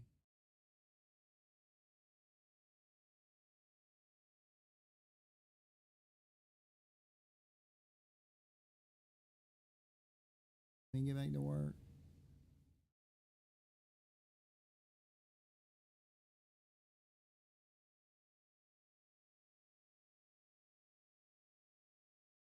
You killing me, girl.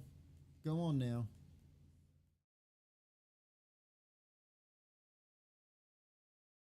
So, see, all that would be.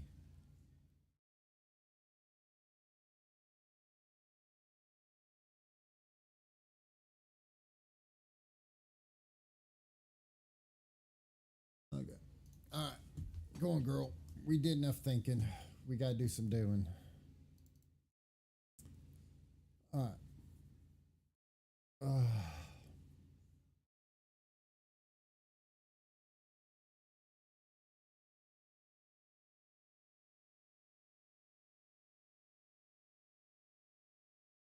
Because they've got definitely way bigger gaps.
think I've turned my volume down too much for that.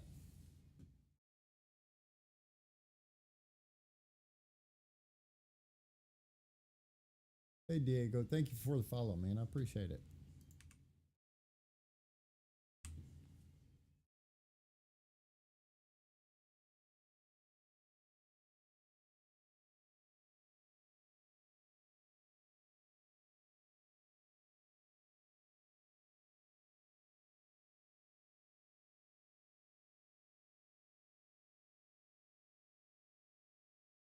What's going on?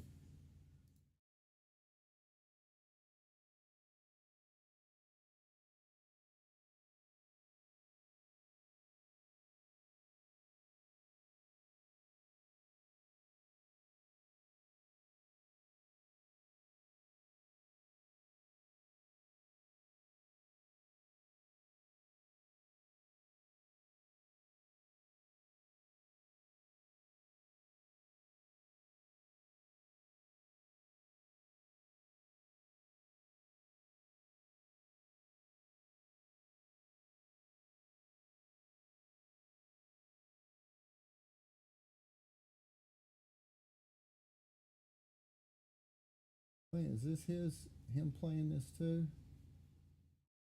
Or did it jump off of? I think that jumped off of his music. No, that's him playing it, but I can't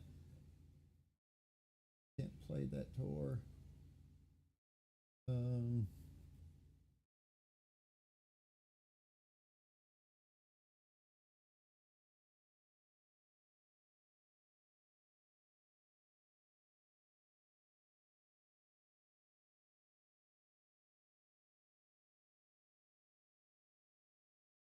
how do you like Fusion? I used Inventor for a number of years until they got way too pricey on it, and decided to give Inventor a try. Fusion a try. I like it. Um, there's definitely some things that they need to get fixed in it, for sure.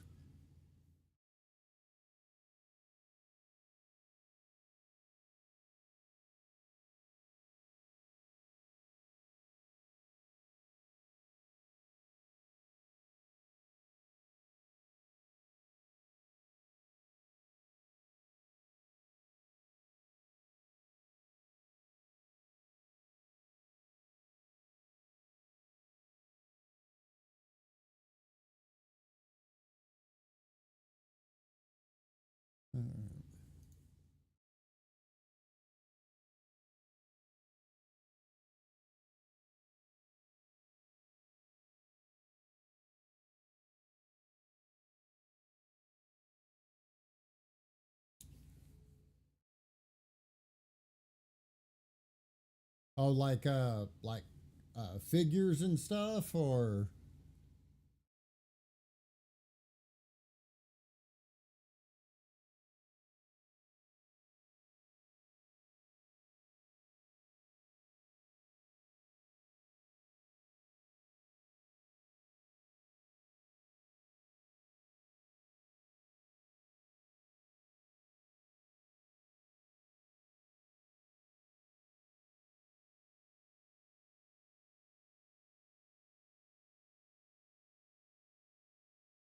oh, gotcha, gotcha. Okay, that's cool.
Are you making the game, or are you working on a project with other people, or?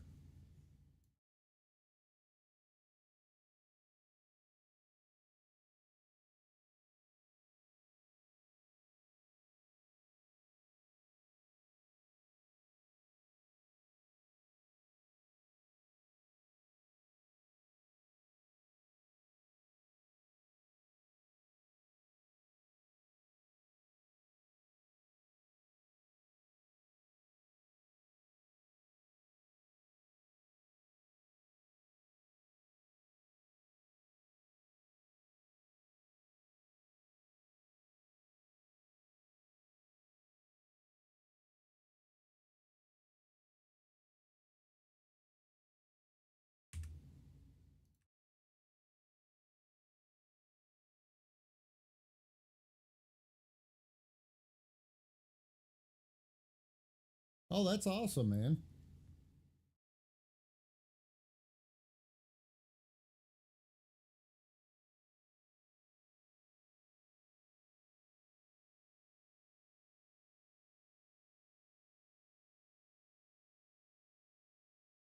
I don't think I really need to worry about this being too perfect back here because it's not gonna it's not gonna stay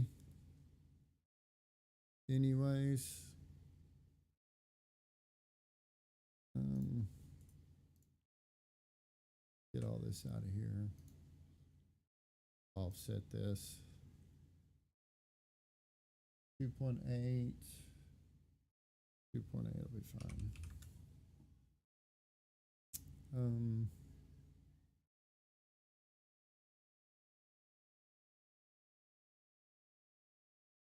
let's see, 1, 2, 3, 1, 2, 3. That'd be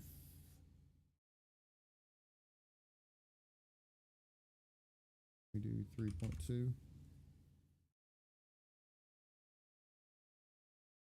Yeah, it's for 3D printing.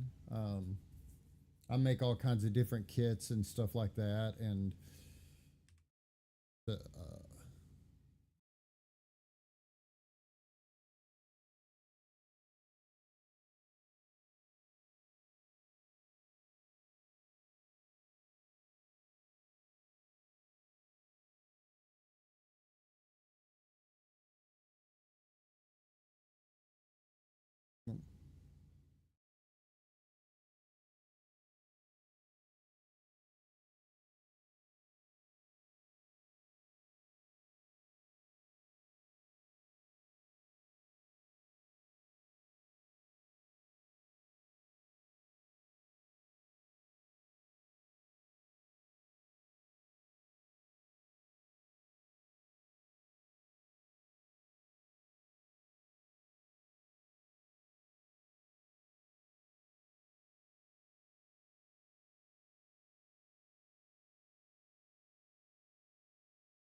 the 3.2. That's gonna be 1, 2, 3,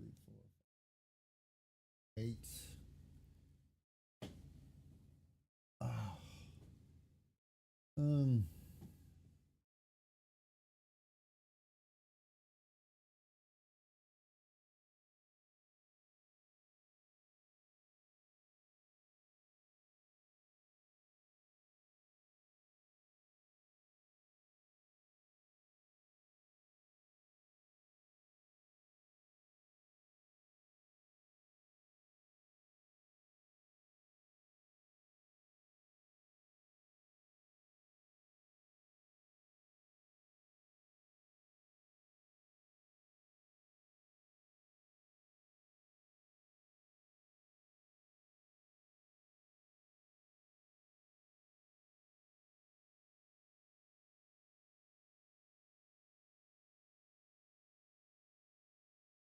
Yeah, it's better.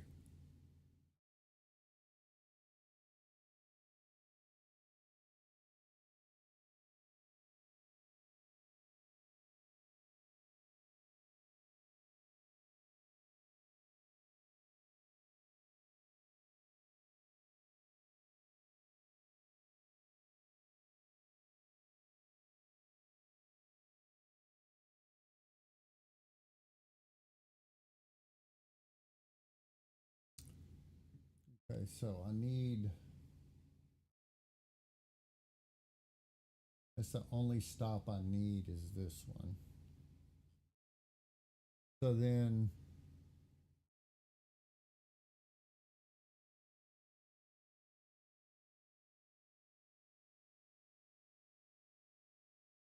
we'll go ahead and do that. Get it running up with our body.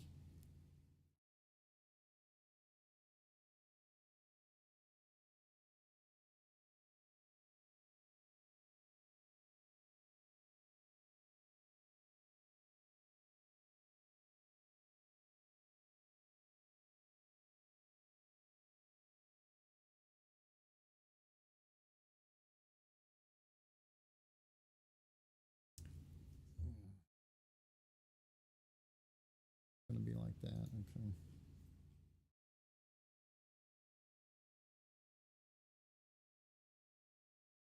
Ah, you son of a bitch.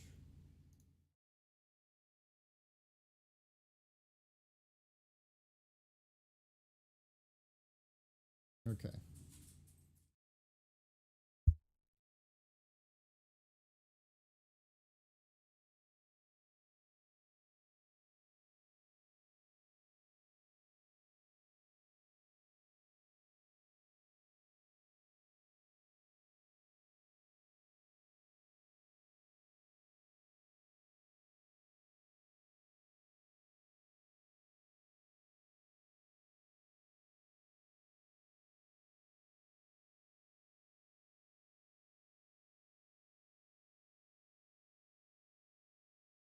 I'll be right back. I'm gonna grab me some coffee real quick.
All right, I'm back.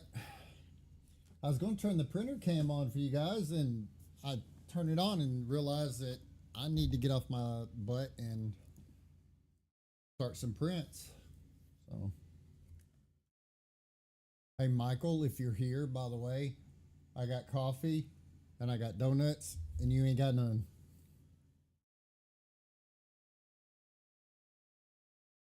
Okay.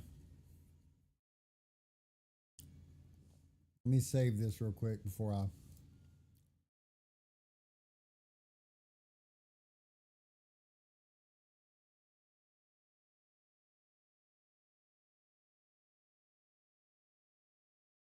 No, I got me coffee and donuts. I got you a big bag of you know what? It's one of them coffee blueberry donuts. And it's made for coffee because it's called a coffee donut.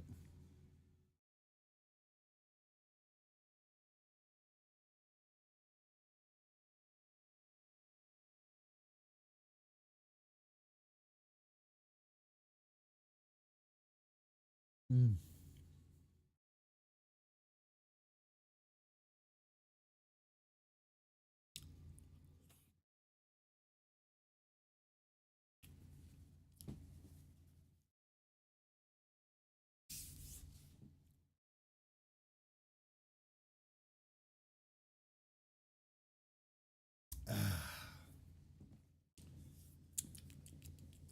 All better. Okay.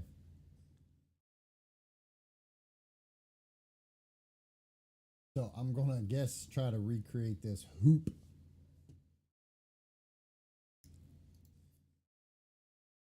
Uh,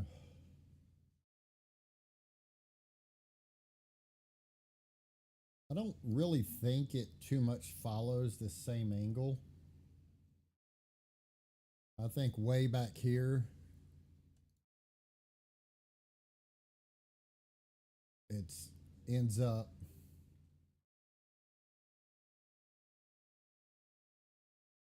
Actually, I think this whole bottom is.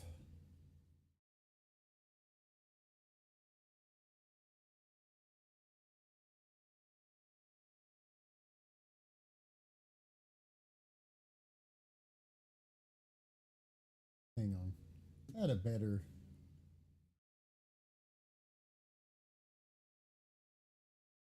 A big old fat thing.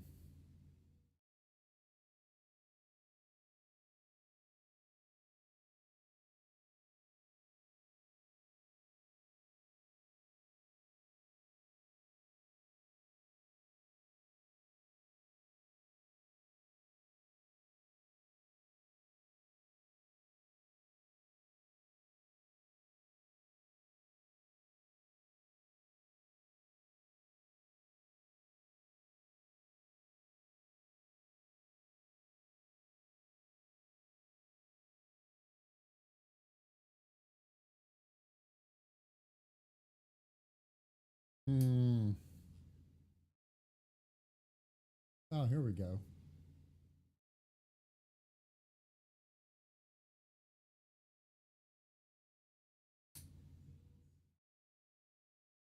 Rid of these little pieces. That's what's making it so difficult.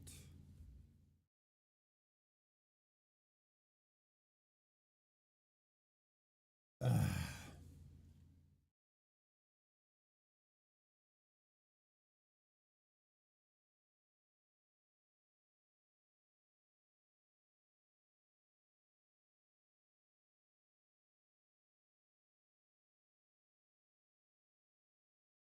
Damn you.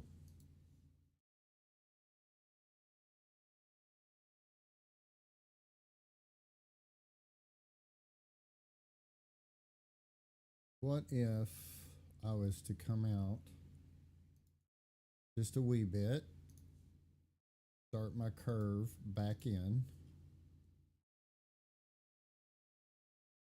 and we drove this big old hoopty out to about yay far.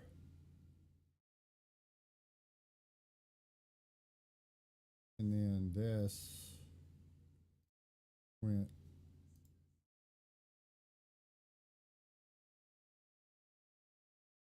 still don't think that's a good enough angle. Well, look at that. It actually grew about the way I wanted it to.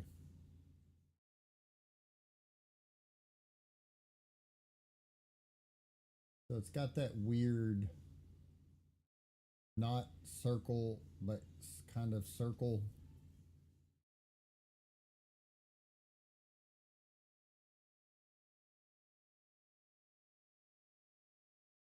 Let me anchor this off of here.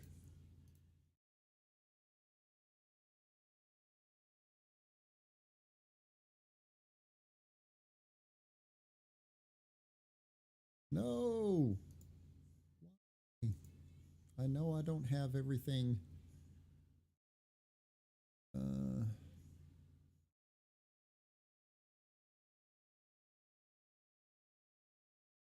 All of this should already be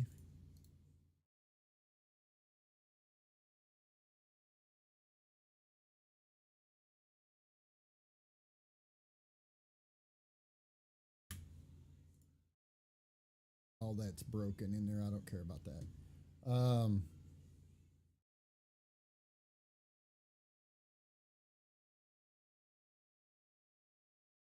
So it's basically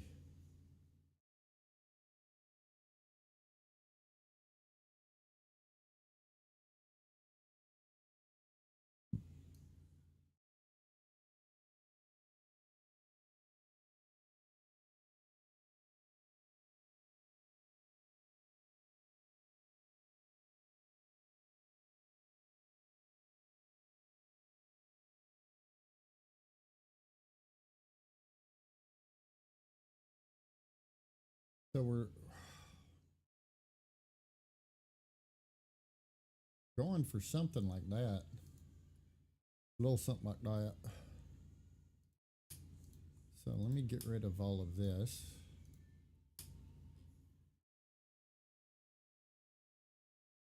So if that's the end, this all needs to come out way further. Come on out. You come on out. You come on out. Dog, please be quiet.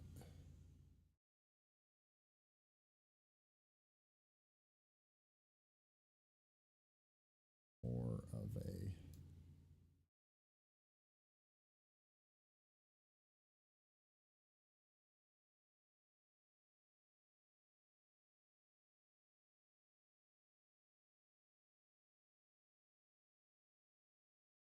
this needs to be more of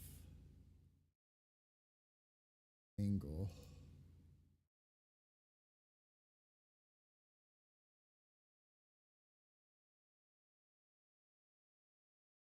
Let's bump that to 100.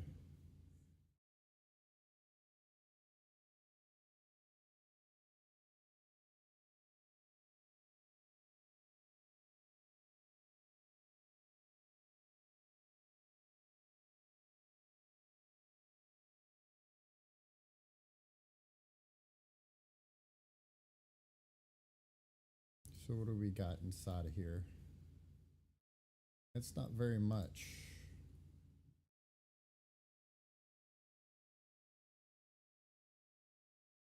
Nope, nope, nope, nope, nope. Stop what you're doing.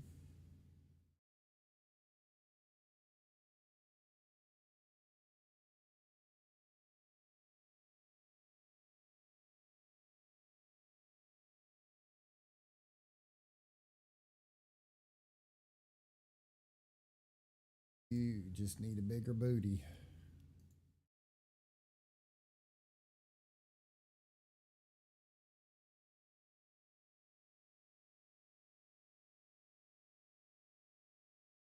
Nope.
See if I can figure out at least.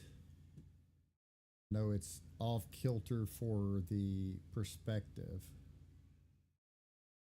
I want to see if I can at least figure out.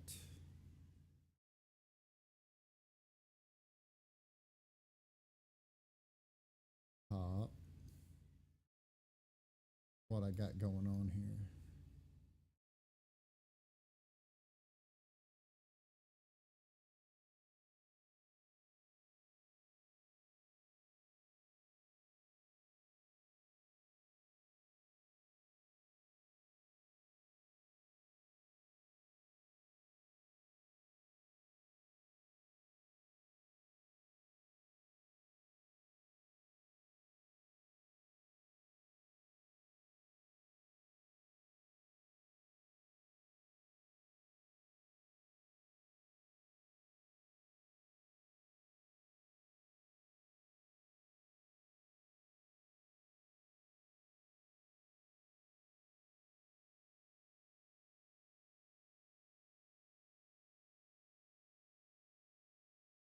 And that's about correct. Because they cut that, like I said, cut that upper tang off.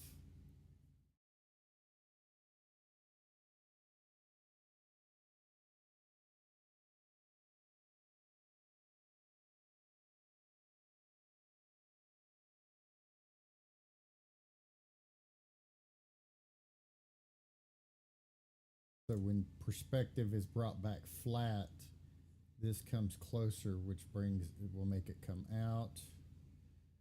Curve's not bad.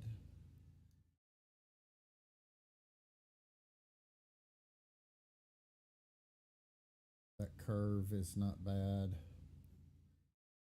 I'm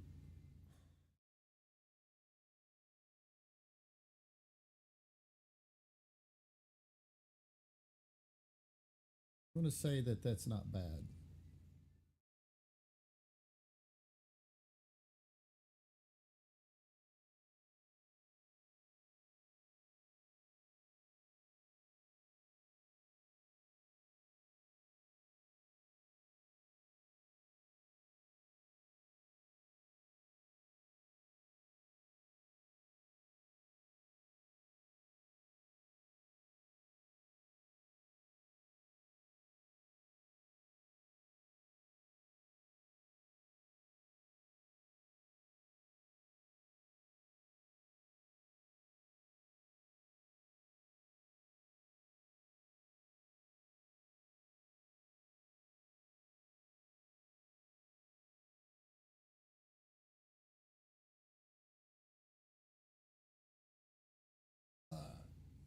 What?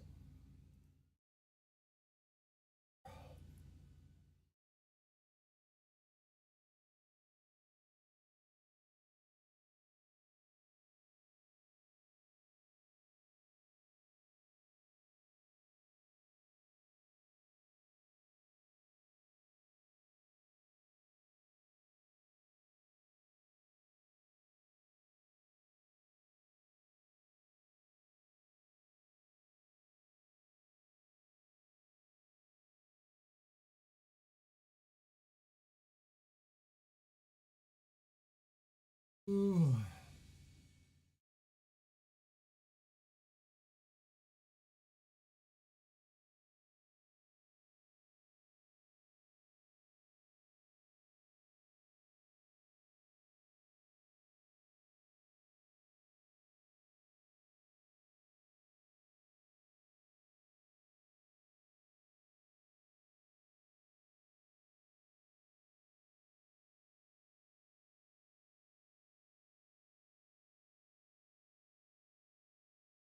Okay, there we go.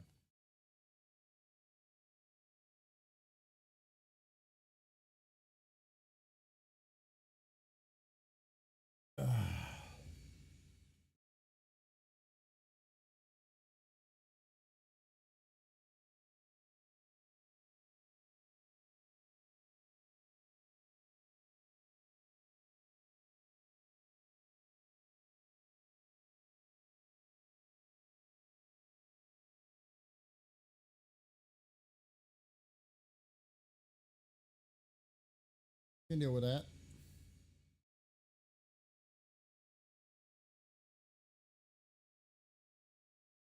Where's the rest of his lever at?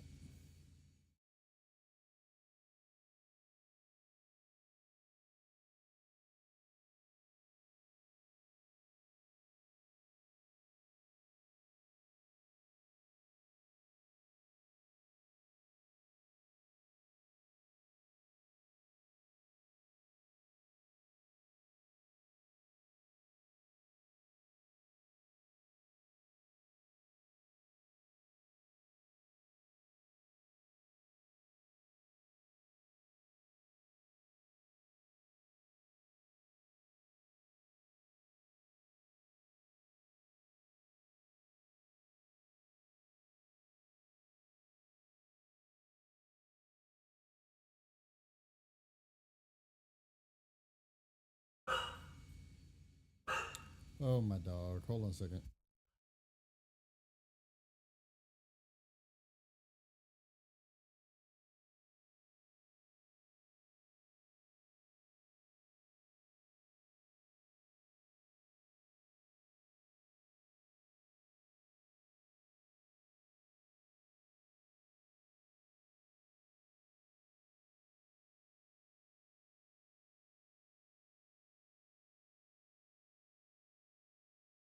My dog is like a broken doorbell. It only goes off when there's no one there.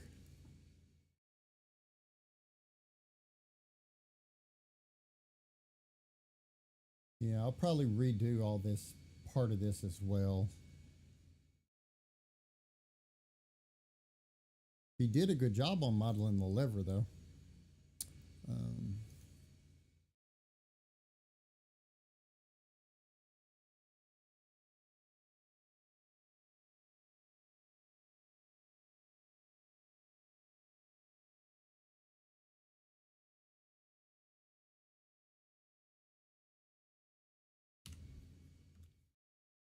thin it out a little bit.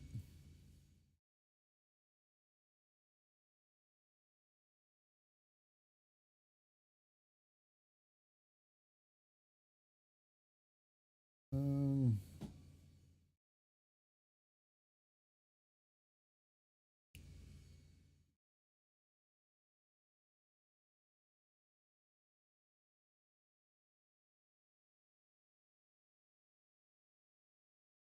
all right. Let's see.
Yeah, sometimes I'll sit down for 2 or 3 hours, and then sometimes I'll look up and it's 4:30 in the morning, and I just get in this groove and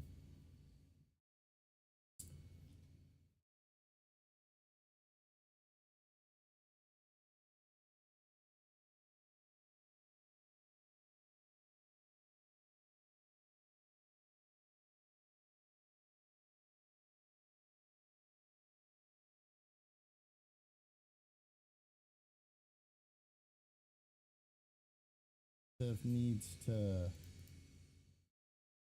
Can I do this without screwing up too much? Oh, I didn't say move anything. I didn't say move anything. You know what? We're just going to leave that right where we have it. Because as of right now,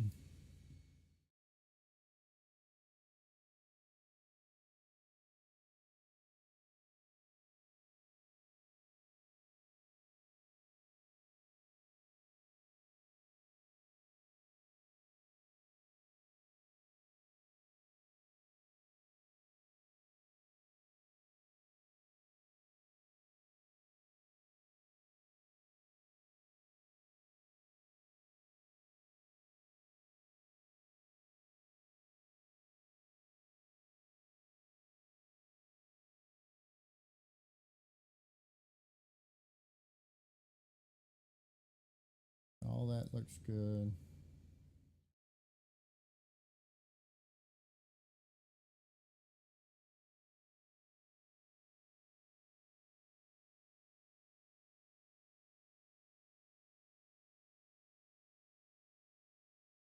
Okay, so I'm just going to start trying to rough sketch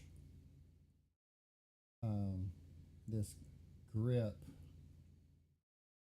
Pretty sure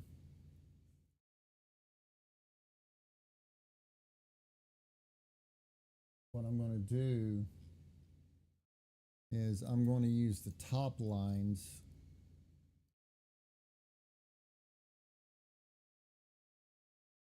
That way when I cut my sweep in it, excuse me, it'll be okay.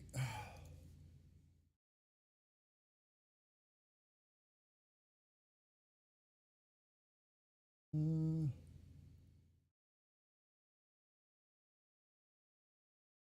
I know that they cut this off significantly. Why? I'm not exactly sure.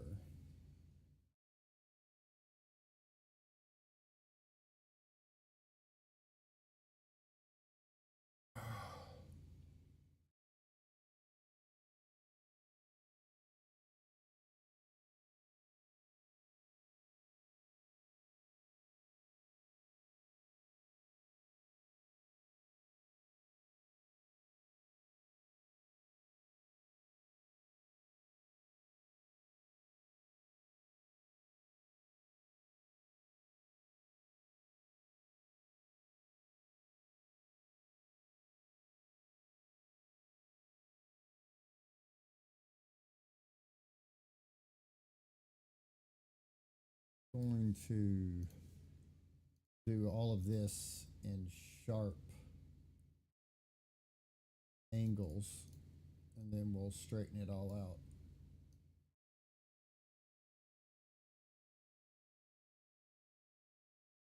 If I was to come in here, say, do that at an 8. Now, you know damn good and well I never even clicked on you. Oh, sucker. 8. Say I was to do you at about a 30.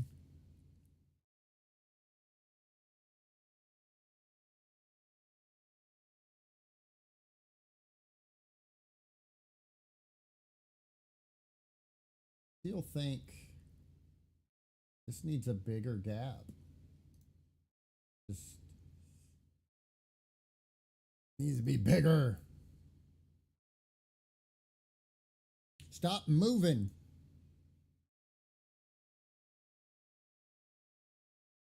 Except it's my fault. It's moving.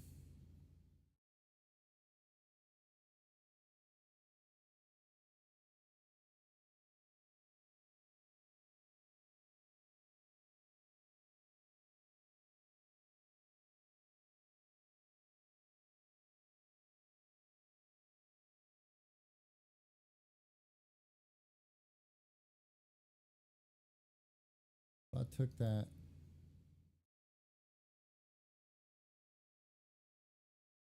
Because it's not that thick.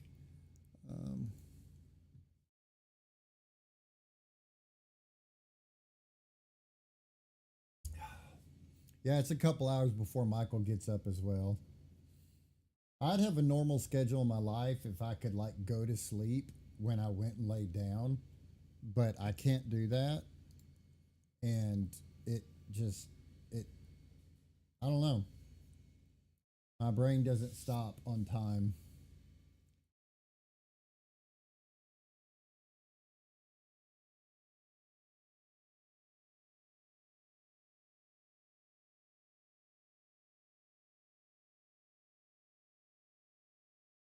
Think. Stop, you sucker. Um I need to anchor way more of this stuff. No, I don't need to anchor that. Just undo.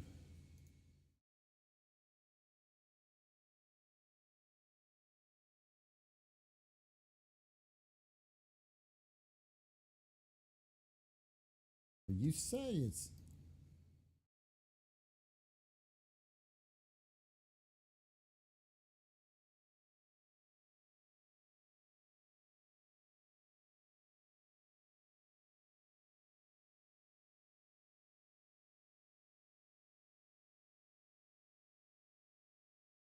no, no, no, no. Stop. Go back.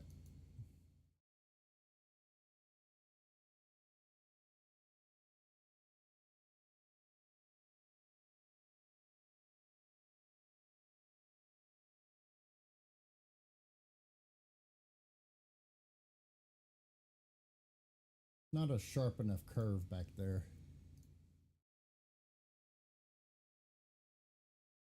Needs to be more of a sweeping.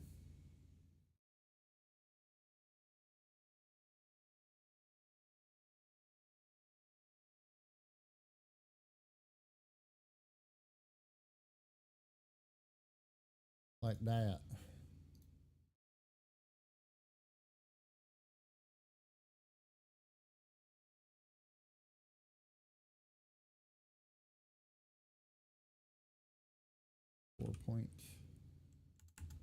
4.8.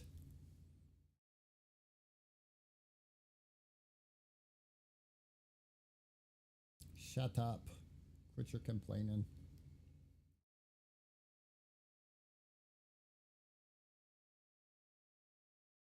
What?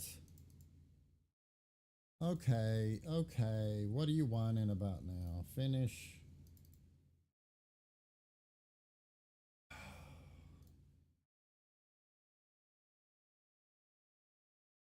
There.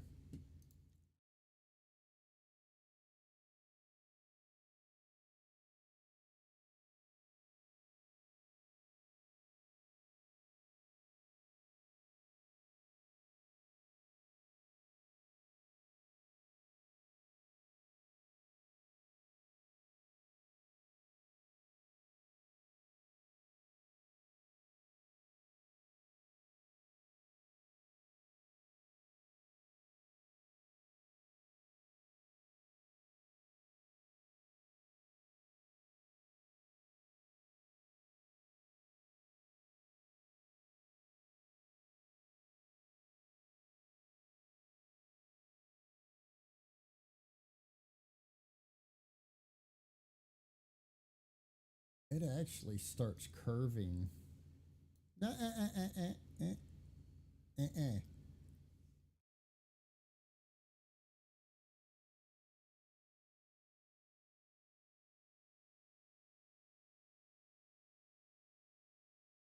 I don't need you going anywhere. No, no, I don't.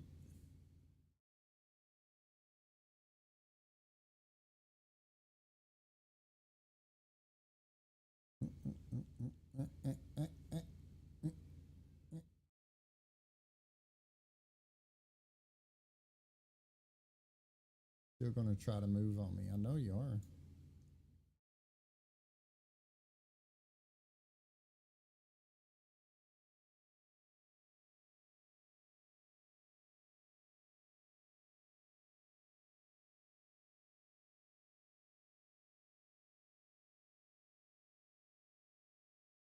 So we'll go out 30.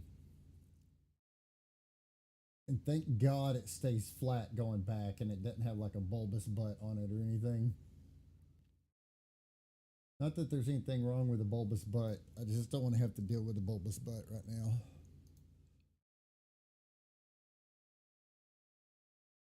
Oh, I guess if I actually brought in the rest of the stuff I needed.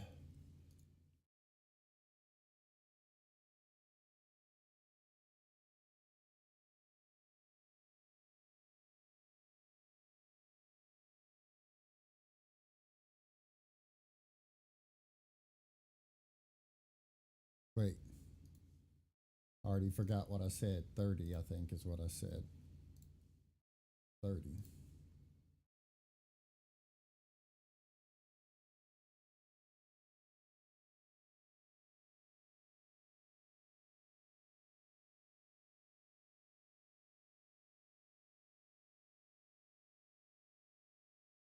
Put the body back. Step away from the body. All right. Let's see how big of a pain in the absolute butt. I think I know a way to do this. Okay, so those are there. So let's put our divider in there.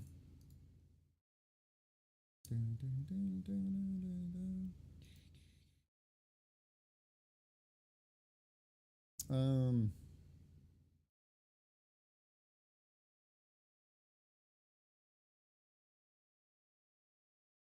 oh, I need the rest of you.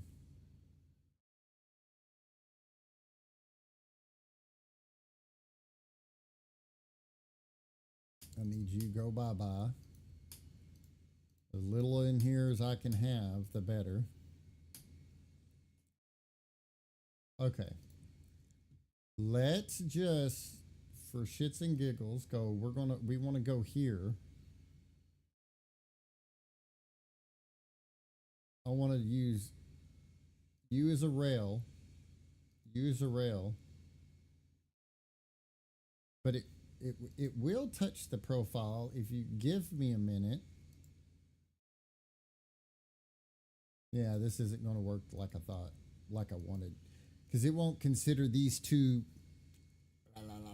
separate. But they will consider them separate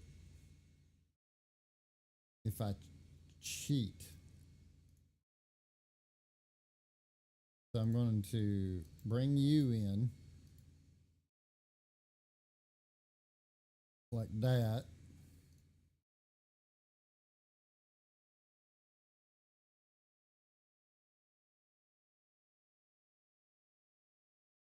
All right, so I want to break the link on all of that. I don't want you linked at all. Then I want to turn you off, turn you back on. I want to go in here until you go bye-bye.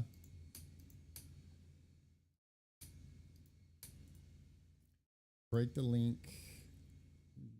Break the link. Now, technically, these are two different sketches. And if it oh, I already see I see one of your problems. You know,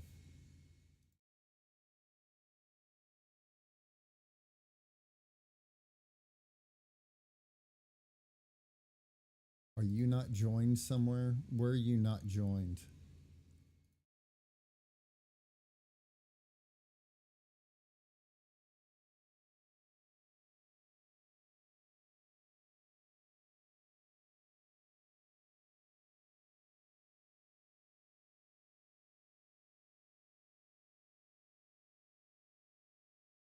Yeah, kind of. What I'm trying to do is not use splines. There's a feature called lofting in here.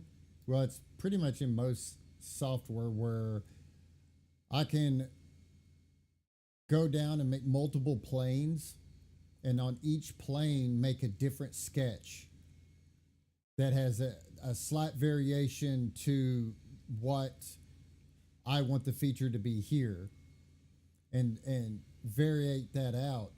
Then go in and lofting, choose each one of those profiles, and it will try to match from this profile to the next, and do the same thing on the other side. But then if I give it a rail to attach the like these corners, and if I came in and gave it another rail for this corner that would attach on this sketch somewhere, it would, you can fine tune it down. Basically what I did up here with lofting, I had one sketch here, and I came down here with another plane that I put out here, and I made another sketch with a slight variation so that I could get this slope up and to get it to slightly curve in. Then I had to give it a top rail on both corners to make sure that it kept my top straight. So then it just does the calculation, and it it brought this curve into the bottom while bringing the sides in a little bit. So it is like it basically, like, since, especially since I broke the link on here, it turned all this into a spline, which Inventor didn't used to do that, but it does it on here now, and I wish it didn't.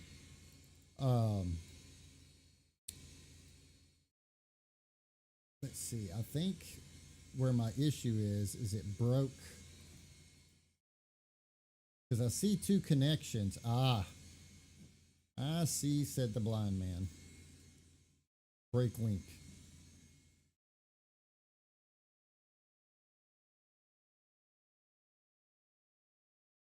And we'll come over here. Not really sure why I did a whole select all and it decided to do that. So it's probably going to give me crap now. So see, technically what I just did was I made two different sketches on the same plane to try to fool it into taking this shape and running it around this edge, and as it comes around, morph it into this shape. Because these shapes, from what I remember correctly, they're different. These curves are different than here. But if I can get this to do this, it'll go ahead and morph this shape all the way around the edge for me, and I won't have to run two separate features or fight with it that much. But being that it's a pain in the ass software and it's full featured, most likely, like now, it's already given me a hard damn time for no reason. So there's that. I don't want any of your points. I don't want any of your lines. So see, technically now, these are two different sketches. So in Inventor, it would view this. I'm picking one sketch, and then it would allow me to pick this, and it would automatically see, okay, that's a different sketch. See, it's already given me an error, telling me they can't be coplanar for a loft, but they're technically two different sketches. So in reality, I should be able to go run one sketch to the other, and it would morph these two shapes into these two shapes. But like usual, it wants to be a pain in the ass. So what I'm going to do real quick, and I could be wrong, they could be the exact same shape. Attempted a join cut. I tried. See, and this is the biggest problem I have with this software is they say it's a direct replacement for Inventor. This sweep literally has no reason to even pay attention to any of this.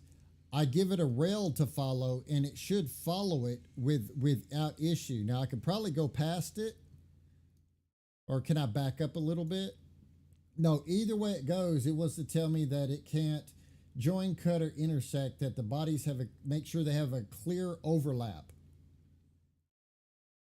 And it can have a problem when faces and edges are nearly on the same plane, which is dumb. Which, because technically, again, it's supposed to be looking at all of these as separate entities, but it doesn't do a good job of going, hey, this is a separate entity.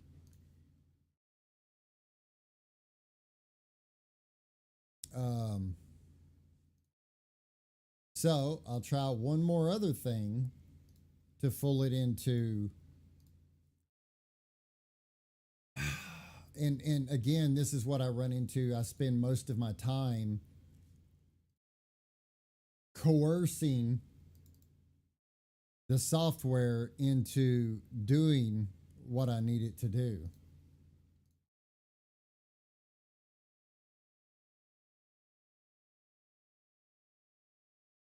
So I'm going to, not this one, this one. I'm going to drag it to there. I'm going to try to get that beforehand.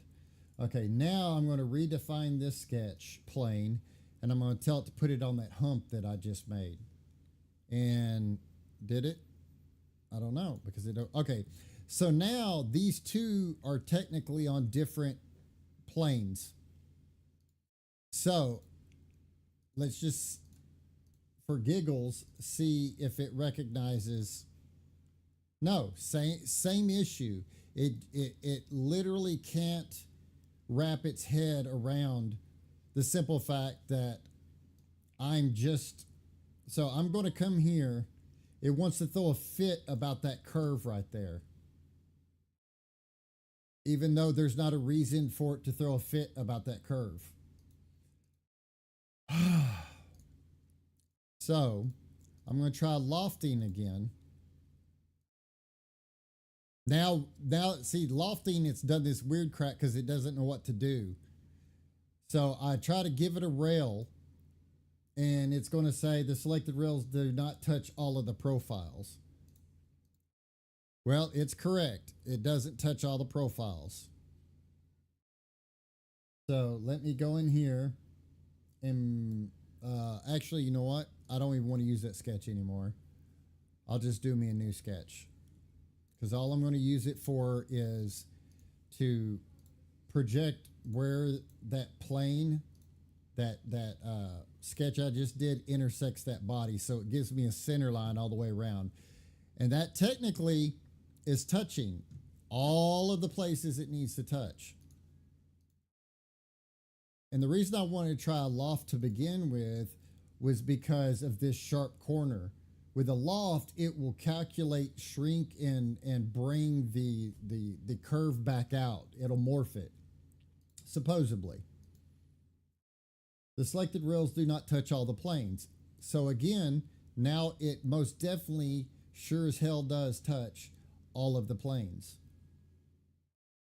Why does it... Hang on a second. Why does it even have... Because you want to be a punk.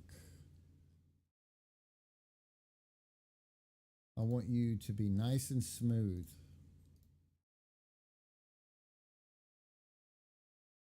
But you literally didn't.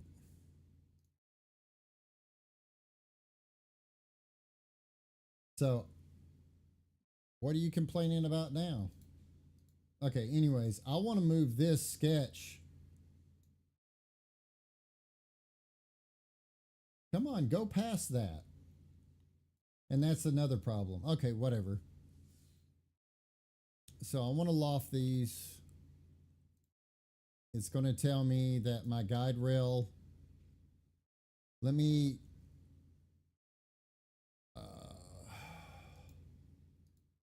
And see it. And this is another problem it has. Even though these are perfectly smooth, locked in lines, that they have every bit of. Hang on a second. Since it's generated off this sketch right here, they have every constraint they need to say that it is a smooth line. But because I added this secondary after the fact, which it's something that the software shouldn't even freaking pay attention to, because it matters not. It's still, when I go to try to use it as a rail, it's going to go, hey, this rail doesn't go the whole way. Well, no shit. The rail is this piece that it will actually recognize when I highlight it. So if I go to use this as a rail, instead of chaining them together, chaining selections, in other words, I touch this line, and since that one's hooked and connected, it just says, nope, no good. Well, I can undo that and now go in and select one at a time, which makes no sense because if they're not connected, it won't let me select connected lines. Now, those are connected. The rail does not intersect all profiles. The rail touches this profile just like it should, and it touches this profile just like it should. It's connected in any way, in every way possible. But it's a constant, just nonstop battle to get it to do any damn thing that you need it to do. Now, another way that I've had to fool this crap is to go in here and extend so that I can make this entire, instead of these two sides being two separate things I have to highlight, go in here and remove that. And so now I've got a 1 millimeter extension. So if I get done with that, I go here to this sketch, I do the same damn thing. And it's all literally about manipulating it to get you to stop, to get it to stop telling you that what is actually there is not there, when in reality it's there and it's proper and it's set up correct. So now I have this all as one feature and this all as one feature instead of two separate planes, or two separate features on the same plane. So if I go to loft this and say I want to loft it to here, it's going to get all crazy wiki wild on me, which is fine. Now I want to, okay, stop telling me that it doesn't touch all profiles. If you're not going to change selections, then just don't have the option there as a change selection. Now, they all intersect and touch exactly like they're supposed to. But it gives you this just generic error because it doesn't know what else to tell you other than it can't figure out what it's supposed to do. Even though it's just supposed to take, if I drew this shape, if I had this shape right here and come straight out here or even up here at a weird angle and drew this other shape and it was supposed to go from here up to that angle, it would do it without issue and without question. So yeah, that's what the hell people deal with on a constant basis when using their software. But it's just as good as what Inventor was. No, what it is Inventor, they have a hard time controlling the licensing when it's on people's computers instead of on their servers. And that's what all that boiled down to. So yeah, it'd be nice if you let me choose this next line. So I'm just going to have to manipulate the hell out of this.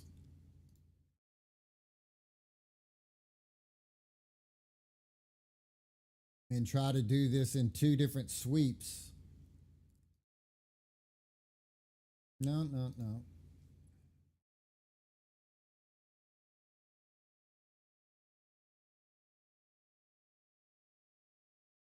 I don't.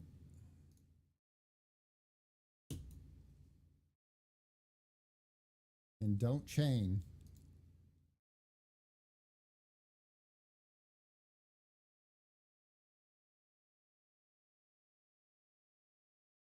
And what does it what it end up with?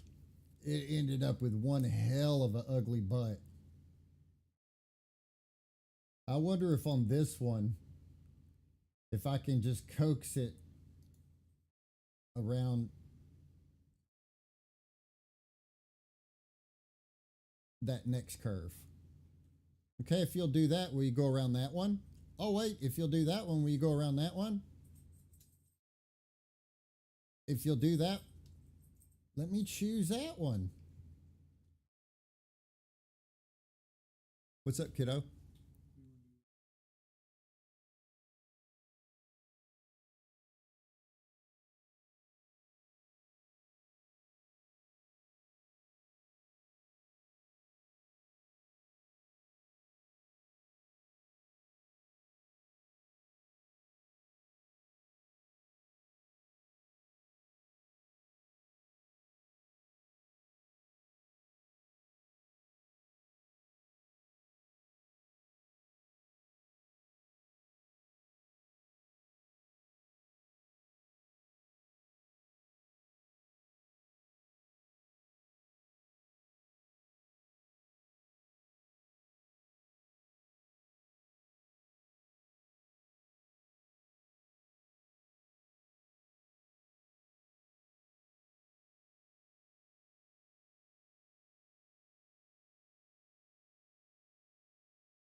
Okay.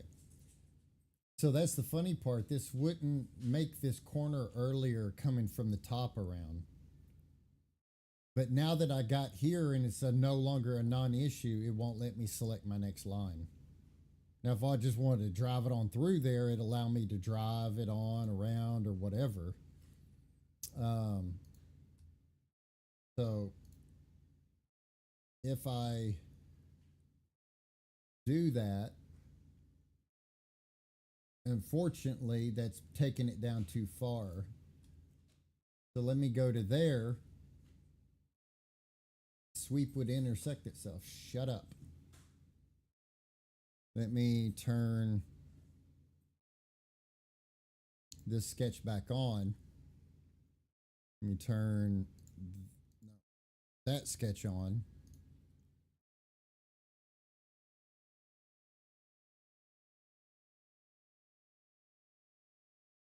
And it just, oh my God. Like, that,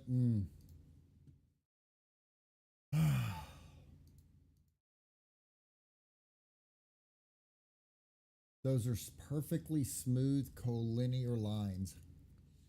There's not a reason why coming up over that edge. And see, this is exactly the butt I need. This is exactly the feature back here that I need.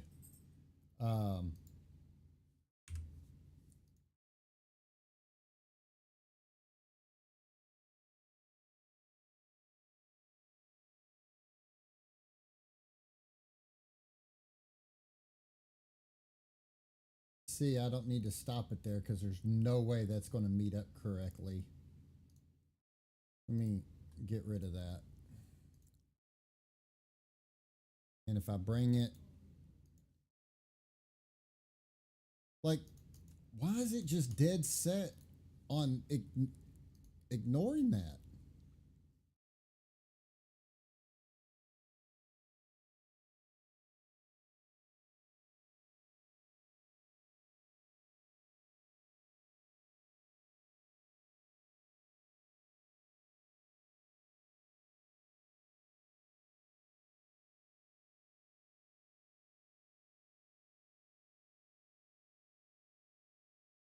Let's delete that sketch.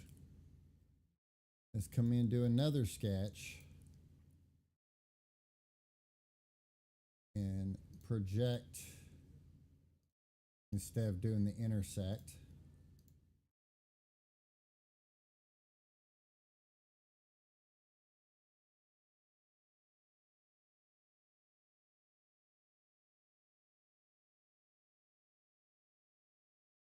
It just does not want to allow me to select that.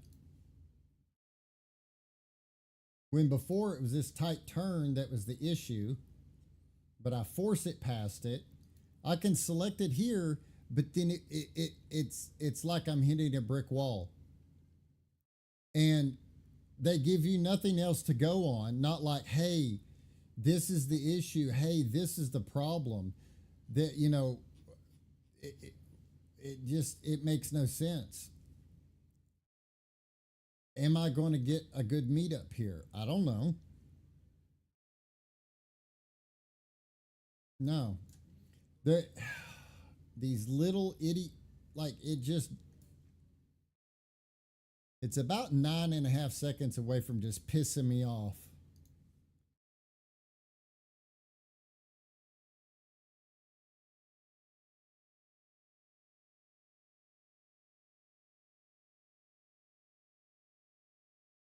So think about it. Think about it. Are you wanting to crash? Yeah, again, no reason that sweep just didn't work. It can visually show it to me. And that's the problem. I spend so much time just playing with and manipulating. Here, let's back it up a little bit. Look at that. Holy moly. So then I can go in here and say, hey, can I just go ahead and just extrude that and cut that off? No, there's something wrong with that little microscopic line. We're going to give you another error. But yet when you report this stuff to them, they're like, well, the problem is you're not following proper procedure. And I'm like, all right, show me the proper procedure. Well, we can't work on projects for you. And I'm like, even the simplest thing, you're talking about something with where I've gotten so far, I could do with 1, 2 sketches. And there's no proper procedure that's going to bring you to this point right here where I can edge up and get back in there. Look at that. There's literally no reason why I can't cut past that. And then if I go in here and try to cut this damn thing, and I don't even want to cut that far. I just want to go to that side. Now look, it can visually remove it for me. But then when I click OK, oh my God, see? Just go from a different side.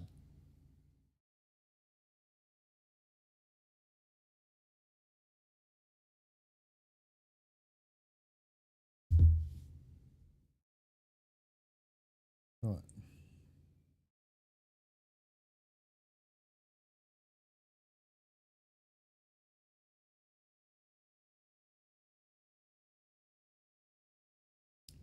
Try blending this.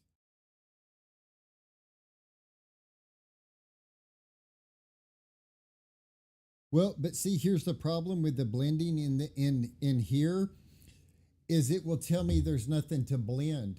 I can go in, you see basically right here, like these are all considered smooth shapes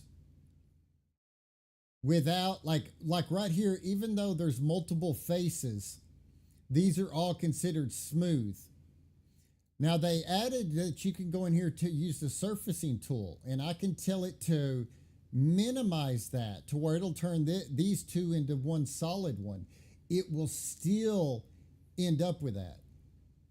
But if you see what I was talking about, where I started out just simply trying to sweep this direction a while ago and go all the way around, it was like, no, sorry, can't do that. Then I go this way, then I go that way, and then I go this way and it works to here, then I go to here and it works. But if I play with it enough, even though it can always visually show me what I'm trying to do and visually represent the exact feature that I'm making, the visual representation cannot be turned into actually what I'm making without a reason to show an error. Like there's not an error here. I just went a little bit thinner, tried it again, didn't work, went a little bit thinner, tried it again, it works perfect. It's just absolutely, completely, without a shadow of a doubt, ridiculous. It's the same thing like, let me show you this great feature in here. Over here in the left-hand side, they put all your sketches in a collapsed column, all your construction, like your planes and all that stuff, and all your canvases. Well, down here you have a timeline that shows every single solitary feature that you have created. Every sketch, every extrusion, every chamfer, every sweep, everything that you have made in the order in which you've made it. Now, if I want to go turn this sketch on that I used to make this, instead of clicking it and it shows the extrusion that's made, so I know it was that sketch, instead of right clicking and turning on visibility for that sketch, I can't do that. I have to go over here, open this up, then go down here and either know the number, which at sketch 50. Now on this it's not so bad, but some of my models I have 200 or 300 sketches. So then I have to go down here to sketch 50 and click an eyeball to turn on the sketch. Now they're like, oh, well, it's not as hard as you're making it sound, because you can right click on the sketch and hit, where's it at? Find in browser. So here's what happens. I click find in browser. It highlights that. Well, I still have to go over here and click on that. Then go down, scroll. Sometimes I'm scrolling and scrolling and scrolling to get to the sketch to turn that on, instead of just adding the right click option for visibility right here. I've been requesting it along with about 3,000 other people for like 4 years now. And they keep saying that it's not a highly requested enough feature, yet everybody wants the damn feature. What it boils down to is this is a separate standalone thing from this. And it's too much for them to ask them to go in here and manipulate the timeline, when you can just go up here and have to individually manipulate each individual solitary thing. It's just, there's so many things that they need to get their head out of their ass about. It's ridiculous. It's absolutely ridiculous. But yet it's ready for prime time, according to them. It's prime time ready.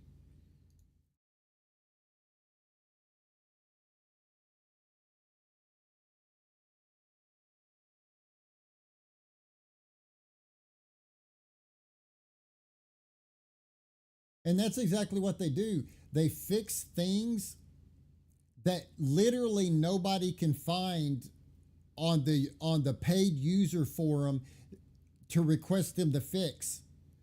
And then they add a bunch of options and new things that you can only get by buying or purchasing a monthly or yearly subscription to. That's what they're obsessed about with making, and don't get me wrong, I know as a business you want to make things that will generate you money, but when you can't simply, like, the from doing software programming, I know one of the things that you always have to keep in your brain when you're making a user interface is your user. And one of the things that you always strive to do is the least number of clicks possible to obtain something. The least number of menus, the least number of clicks to get to what it is that you're trying to do. That's one thing that Adobe massively fails on, because their software is 30 something years worth of software accumulated into 9,000 menus, and it's all over the place. But Fusion was built way after Inventor, and it was literally broke in by hobbyists. Then once it got good enough that it was beyond the hobby world, they started making hobbyists pay for it and started overpricing Inventor to get people out of Inventor and eventually over to Fusion so they have full control over it. Which, again, I don't care about that, but just make and listen to the people that are paying. I'm not even saying nobody's using this free. Listen to the people that are paying you damn good money to use your product. And it kind of seems to be an ongoing issue with most companies nowadays is they don't listen.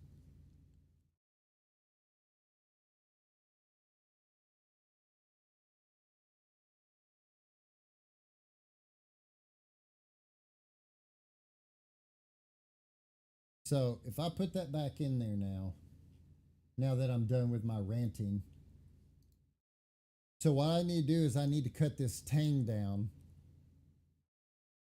And they kept the whole length in there. And yeah, because I can see I don't know if I can actually see past the screw or not. I don't know if I'm seeing the whole screw in a snapped off piece. Hang on. No, I'm seeing past it. They cut it off. Which I don't really know why you would cut that off and then leave the inset for it. So, anyways, let's check our interferences. Yeah. I know you're going to interfere. So, put our lever back on. So, we're looking. I think, pretty good.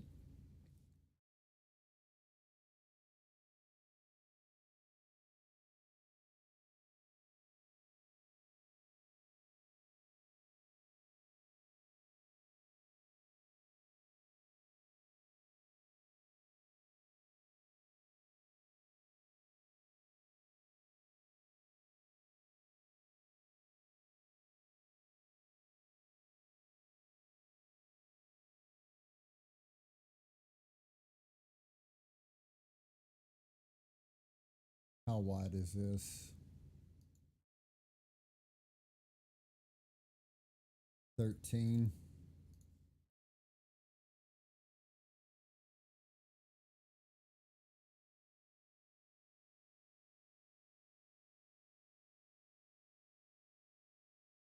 So if I was to cut this off,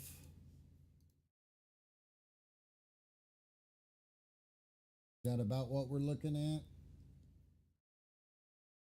You got about 2/3 and then a third cut off. I could probably extend that just.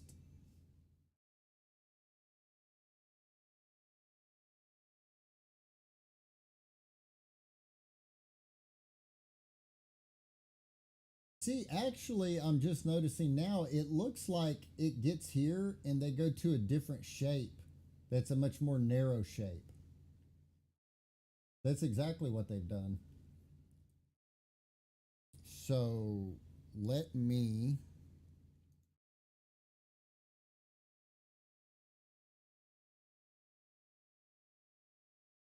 Yeah, I hear the different sections of programmers working on this section and that section, and I get it, but I also know that like interface wise, there's normally like one team of interface people. That's like um, dark mode. Like if I am to pull up my Chrome has a dark mode where all the menus dark and everything. Ever since Fusion came out, people have been begging them for a dark mode. So all of this is a dark color. And instead of integrating this, because like Windows now, you can set your programs to respond to whatever mode, light or dark mode your Windows is. But even outside of that, the dark mode is very important for the strain of your eyes. So what they did is they said, well, there's not enough people that want dark mode. So what we're going to do is we're going to give you an environment choice. And you can go in here and they're like, see how much that helps with your eyes? Because normally this is how it comes. That's blinding, especially if you're setting for hours trying to use it. Well, they gave us a dark mode, which is what I have it on. Well, there's that mode, which is absolutely useless. Now you're straining trying to see what you're doing. But again, instead of giving dark mode, they're worried about improving this extension menu over here. Look at all these new extensions of our software that were all part of Inventor, but we've broke them out to individual things that you can pay for. Well, that sounds awesome. Well, let's see. Each one of these are 300 to 400 per month on top of the monthly yearly fee for Fusion. That's what they're working on. That's where all of their resources are going to, not simply making something that somebody can sit at 8 to 15 hours a day and do work without having freaking headaches or wearing blue light glasses so that their eyeballs don't feel like they're going to explode.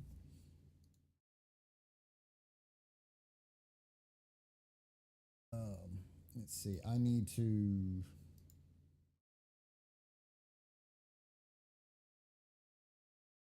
Let me figure out what was the distance I came off of this to this. Let's round that off and we'll just say 40. So I need to go in here to this sketch because I want to change it to scale correctly. So I want to bring this to 40, just like what that next feature is going to be. I want to offset this next line to being 0.25. We'll do 3. And then I'm going to remove that line. So what I want to do now is I want to do this cut and take that out and take that out. So that when I do that, all right, so that, see that, all right, so it's going to end up like I wanted it. So I'm going to go in here and I'm going to draw me a circle that goes out to 13.5. I'm going to jam it up against there. I am going to get rid of the extras. Then I'm going to go back to this, take this out, so I don't have to recreate this feature here for getting this in there. So now that's set in there like it should. And now I want to go back to this sketch and I want to shrink this down by about negative 1.5. Then I want to get all this cleaned out.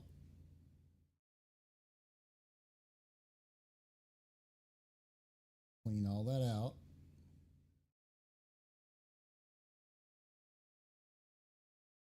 All right. I'm going to turn now instead of just me turning my sketch back on, right click visibility. Let me go back over here to my sketch list. In this non-existent scroll bar, let me scroll wheel. Let me come down here and find the sketch I was working on and turn it back on so I can use it again. And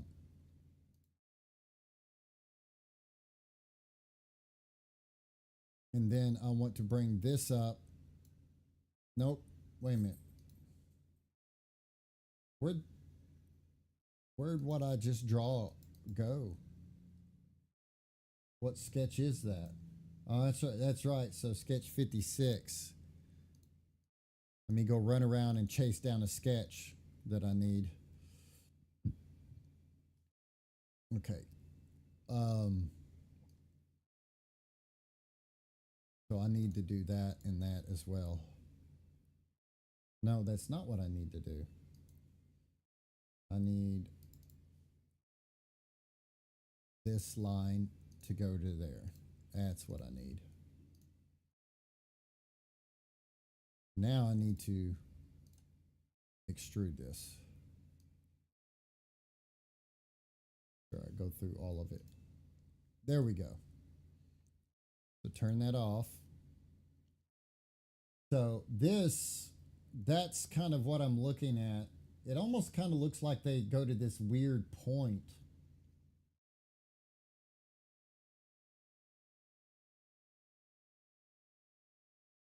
Or does it look like it?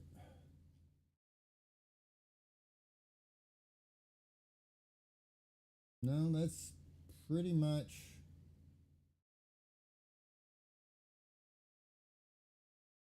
No, that's kind of what we're dealing with there. Except I think we might need to come back.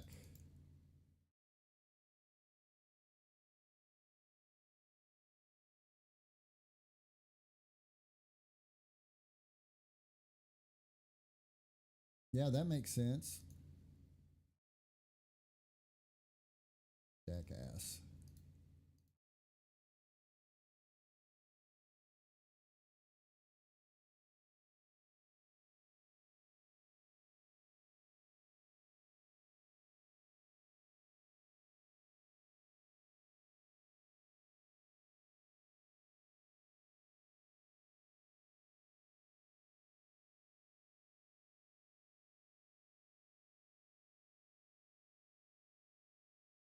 Am I still within my buffer? I need to come back a little bit on that.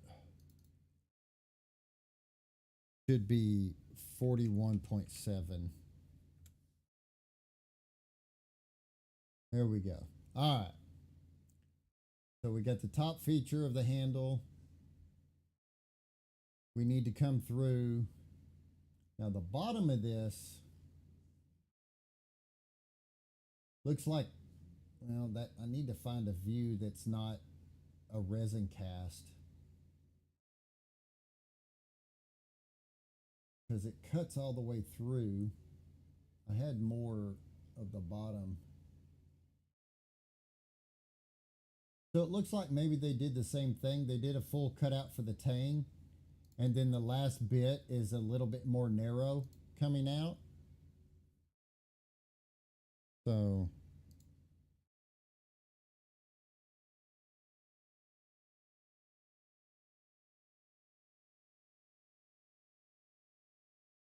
let's turn the perspective back on and look at a few things here. I really just wish that was all rounded. I don't like the flat spot in there.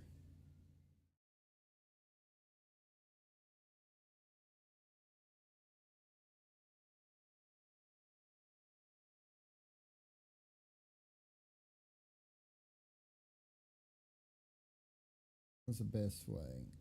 That's where it locks in. Say go to there, go to there.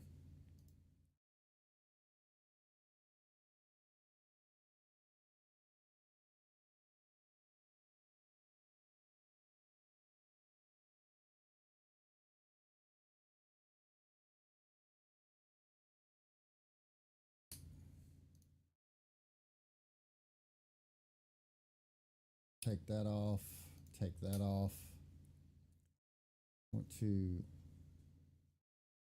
only do this line, and this line, and go in negative 4.8 anytime now. There you go.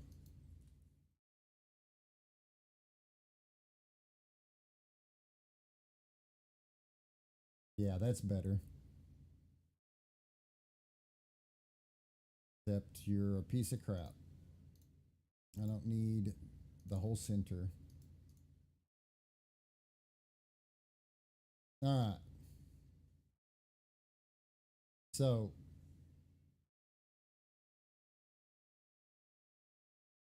yeah, it was better.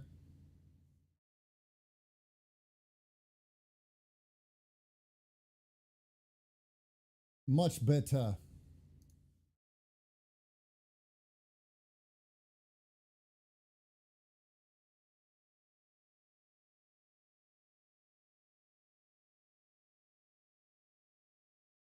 All right. Anyways, I guess let's put the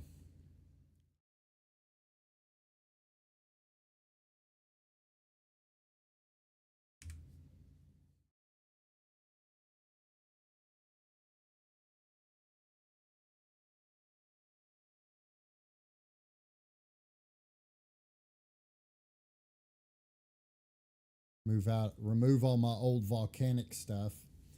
That's what a volcanic body size in comparison to when they morphed into a basically a Winchester.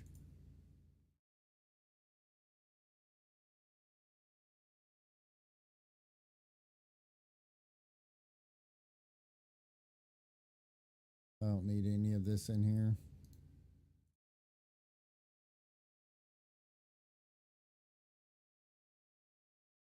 Here's the barrel for volcanic.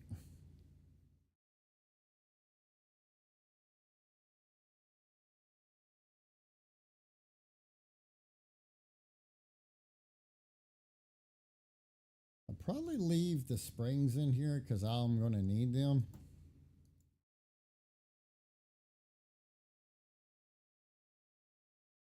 That's what I'm talking about. That's what I'm talking about.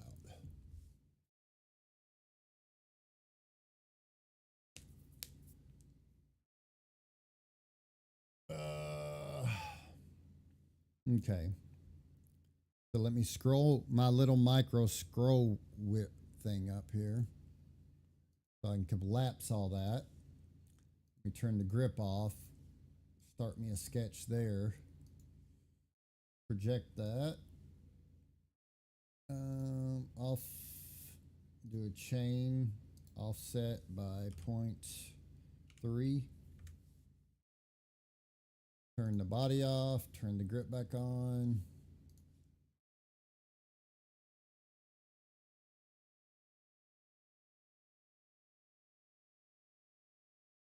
Okay, turn the body back on. So now we have that sitting there nicely. So we're going to turn the body off. Go back to this plane. And what did I decide? Don't remember. I think it is more narrow. Yeah, I know it's more narrow. Project that. Get back over here.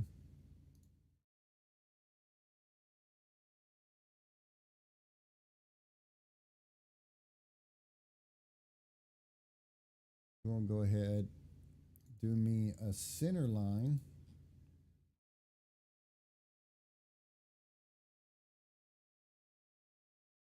I'm just going to call it 9 wide. And that slit, I don't think curves up at all. Might curve up a little bitty bit.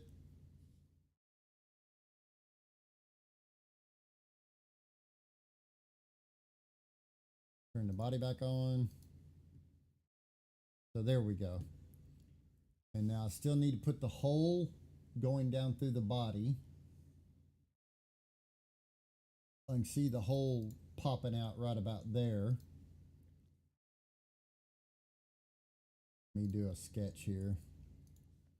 Project all that.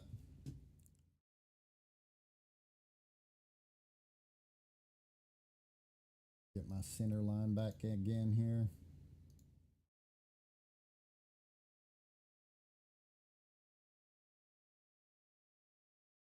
We'll just do a 6mm hole. So if that's like that, maybe a little bit more. Now I'm going to do a sketch here. I'm going to project that point of the hole. And where does it need to come out? It needs to come out right past. Let's try it right there for now.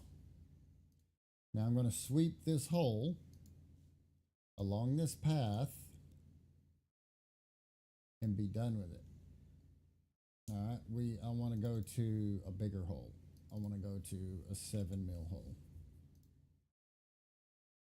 There we go. Let's do a little perspective here.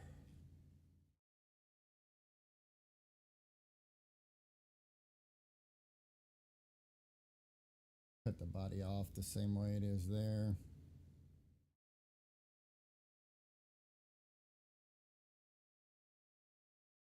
Turn the lever back on. Yep, I'm okay with that.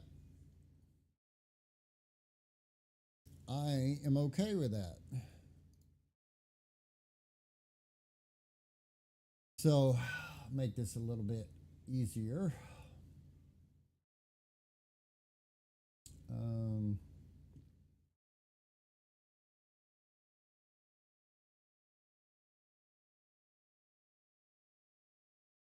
I think this turns out being a clear. No, that's fine. Let's darken it up a bit. There we go. Put a lever on this. Render it. Yeah. I think we're cooking with gas on that one. I like it. I like it a lot.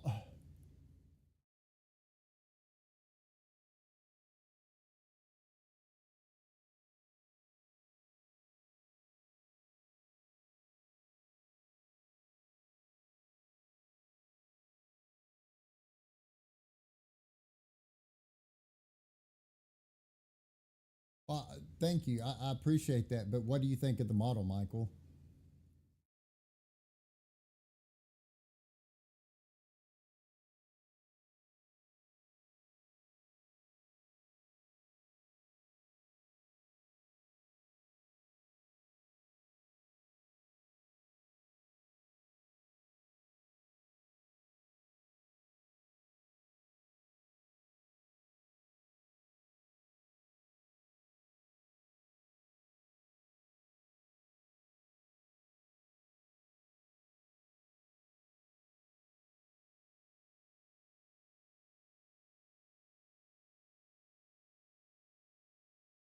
Cool.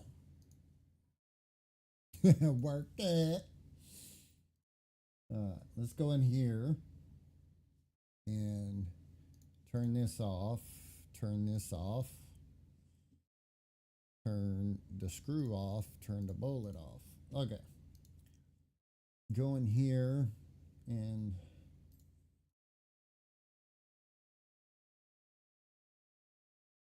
straighten out, soften up these edges.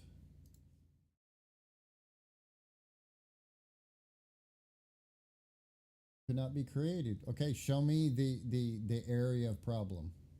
Oh, what am I talking about? Is it one of these holes that's an issue?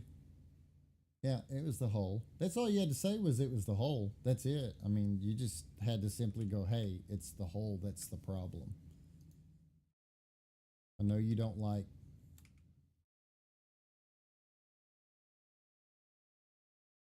So what I'm going to do is, how about I do a 1? And we'll just, there we go. All right, there we go. There we go. There we go. All right, so Michael. Ugh, let me turn the perspective off. There we go.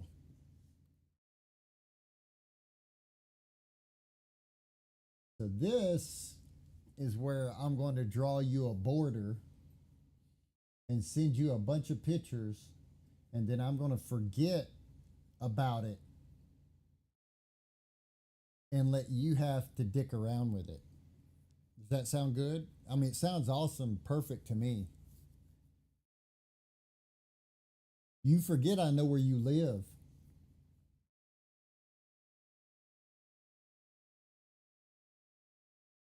I know where you live. So I'm going to. Ah, yes.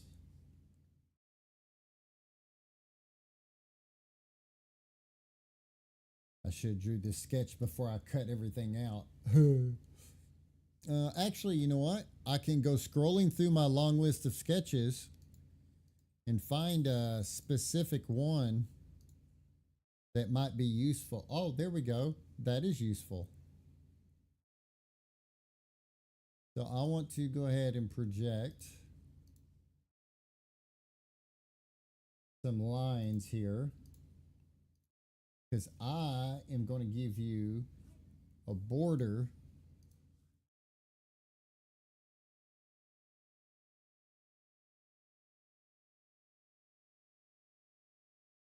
I'm going to give you a border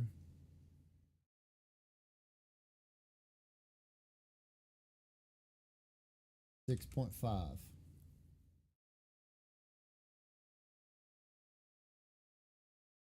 Yep.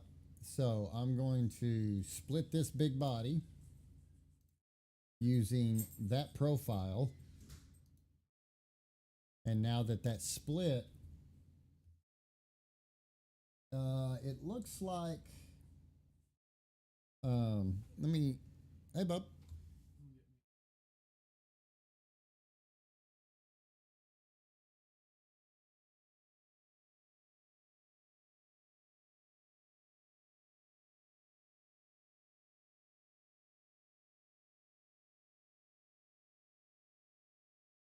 Um, that's not the, I can turn that sketch off. I want this sketch back on.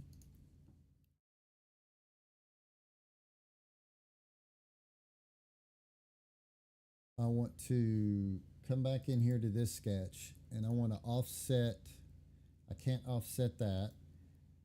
So I will offset this.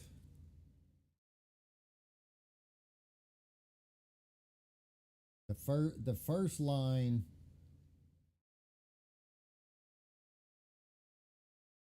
was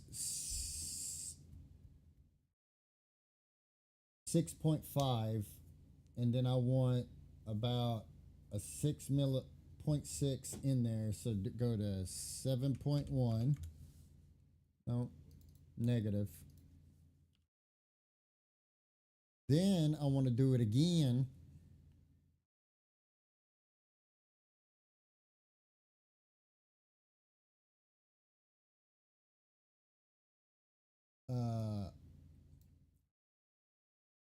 I want to do a whole 1 millimeter.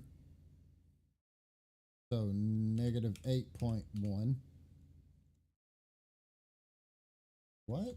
Negative, yeah. 8.1, but I want to actually try 0.3. Okay. So then I want to do it again.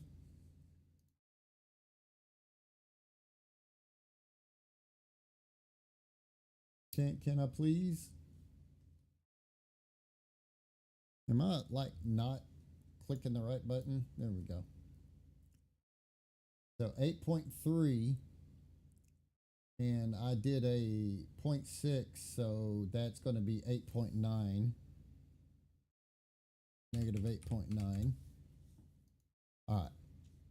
So now I want to go up here. I want to turn.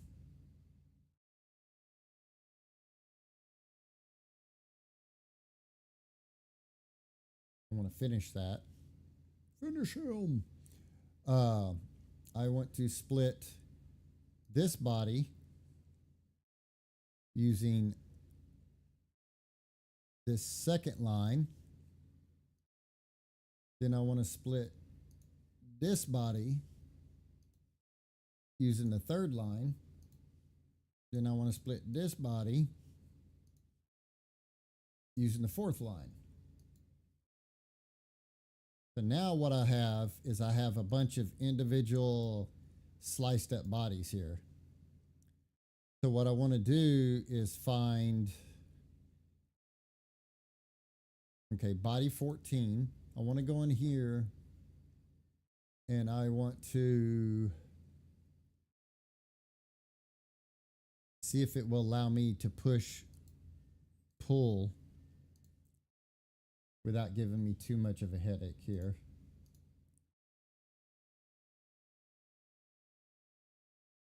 I want to go negative 0.6. Okay, and I want to do the next body the same way. I'm going to go negative or push pull. I want to do this body.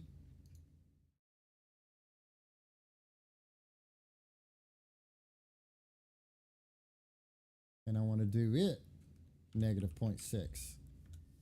Awesome. Now I'm going to turn around and I'm going to do the same thing over here. I'm going to go in here and choose this little border I made. And I want to do negative 0.6. Then I want to do it again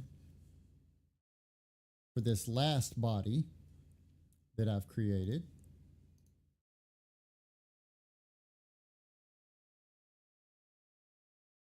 And do negative 0.6. Now that I've done that, I'm going to turn my sketch off. So let me go back over here to my long list of sketches for absolutely no discernible reason whatsoever.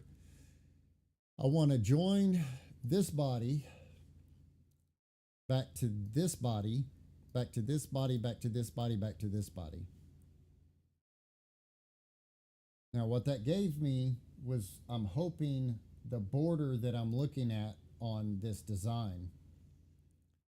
So now if I go to render, slow down. I have my indented beautiful border going all the way around, and this inside of this border is going to be what Michael has to deal with.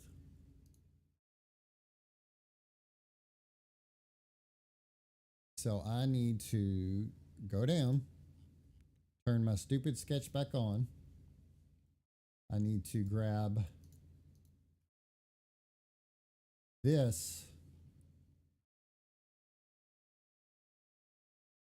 and I need to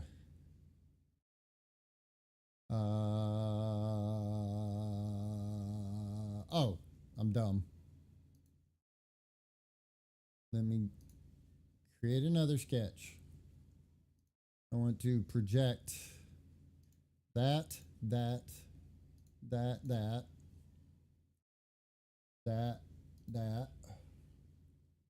and that. Now I want to turn that sketch off. I'm going to go up here. I'm going to turn this body off. And this is your border that you now have. So I want to go back to my sketches and I want to save as a DXF, because you can open up DXFs, right? I think you can. I think we've been down that road. Grip,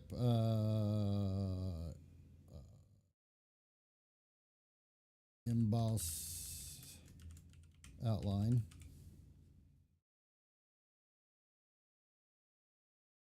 Ghoul Rifle, and I'll just send that to my desktop. Save. All right.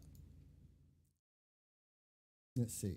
Let's see if it, because Illustrator is what you normally work in, right?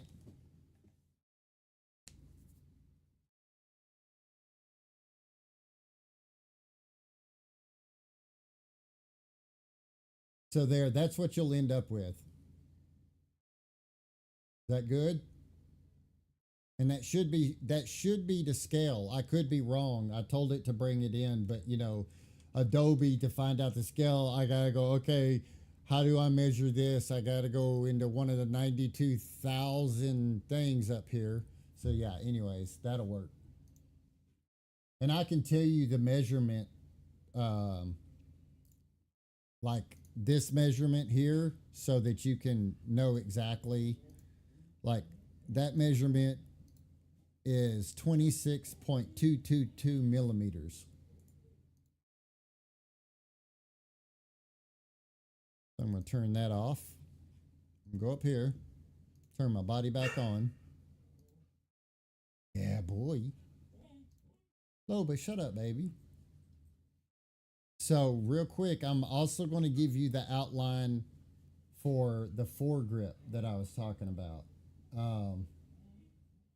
And actually, and I'll send you, I'm going to upload all these pictures into a folder, and you'll see that there's a bunch of them that, like, some are better than the other, but like even this picture, you get in there, and I mean, you can see some damn good detail in this. And what it looks like there's two straight lines all the way across. Then it looks like here there's, you know, some of this. And like I said, it looks like an all-seeing eye, and then a bunch of just like the Western style, you know, bullshit that's in there. And like I said, one of these you can kind of tell. And actually, now that I'm looking at it, oh, Michael, I don't know how easy. You know what? It'd be real easy on stream if I moved that over and it wasn't behind the chat. I don't know how easy it is for you to see like the design here that looks like these sweeping lines with the divider line in it and stuff. You see that? Well, you go over here to this, it's the exact same damn thing. It's like this line right here, this center line is the center line of the bottom, and it wraps the same damn decal. So really, I could send you the DXF for this as well. And you can like we can unfold it so it's just a big rectangle. You can draw in whatever you want, and then we can go back and lay it over this, and I can scale it down and then cut off what I don't need.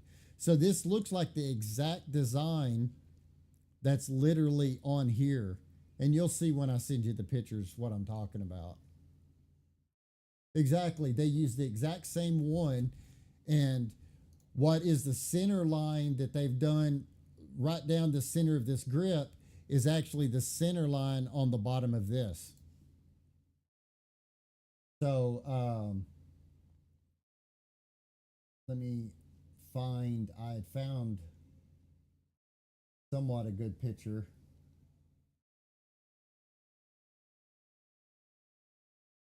of, okay, where the heck is it?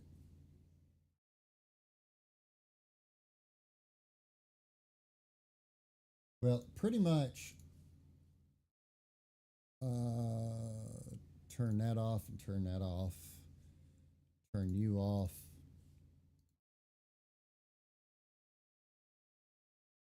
Basically, what it looks like to me that they did was, let me project this line, that line, and that line.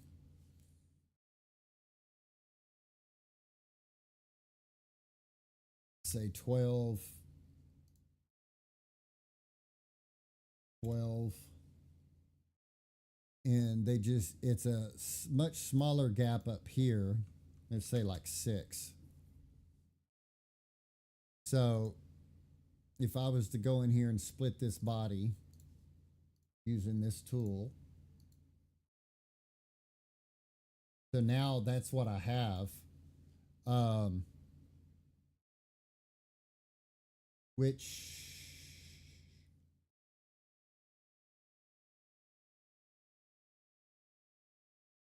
I really don't need to do that.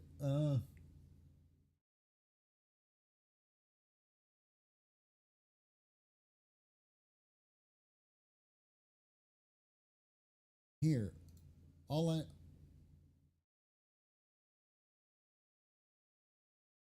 trying to think. You know what? Actually, let me do this.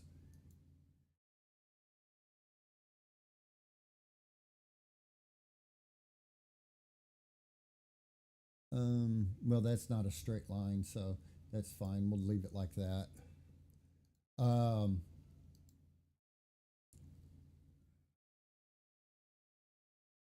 what's a good way for me to get the distance? Hang on, I know.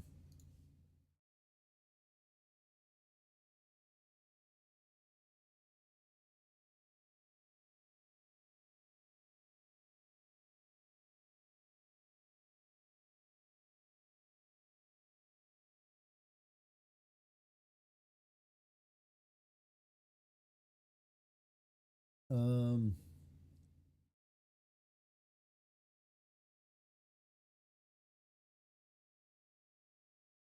section 1, section 2.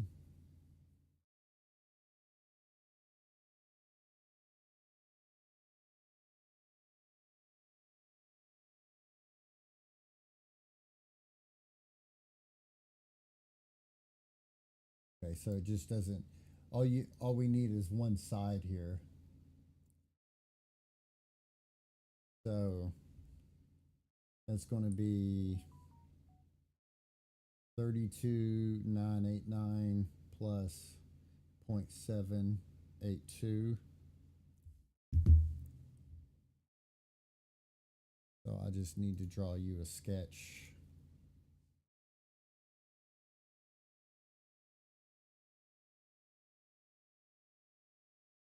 Times 2. 67.542. And what is the length of this? 189. 189. Yeah. And if you remember, here, I'll actually go ahead and put a center line. This center line right here, Michael, is going to represent the center line of the bottom of the foregrip. So when you're drawing, like when you're putting the thing, this section will be starting at the top and come down to the center line, from the center line around. So this is what I'm going to send you. Sorry. Oh yeah, I can't right click my sketch and do, save or anything, because I need to come over here to this stupid useless menu, right click and save as DXF. Foregrip, emboss, save.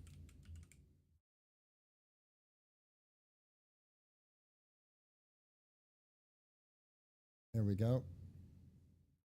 So then I don't need any of these. What am I doing?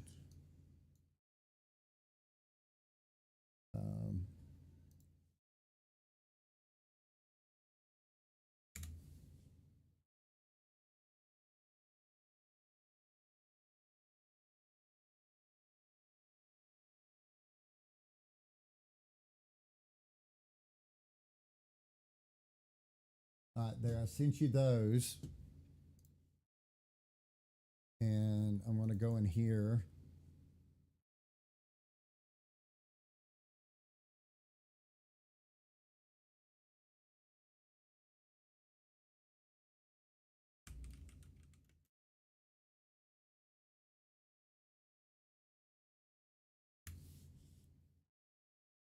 Um,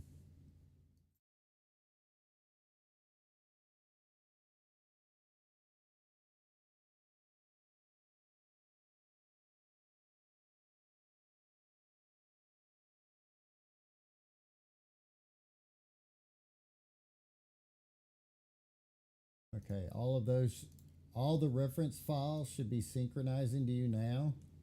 And I just sent you an email with the two DXF files. I don't know why I just didn't dump it all in one folder, but you know, I'm smart like that.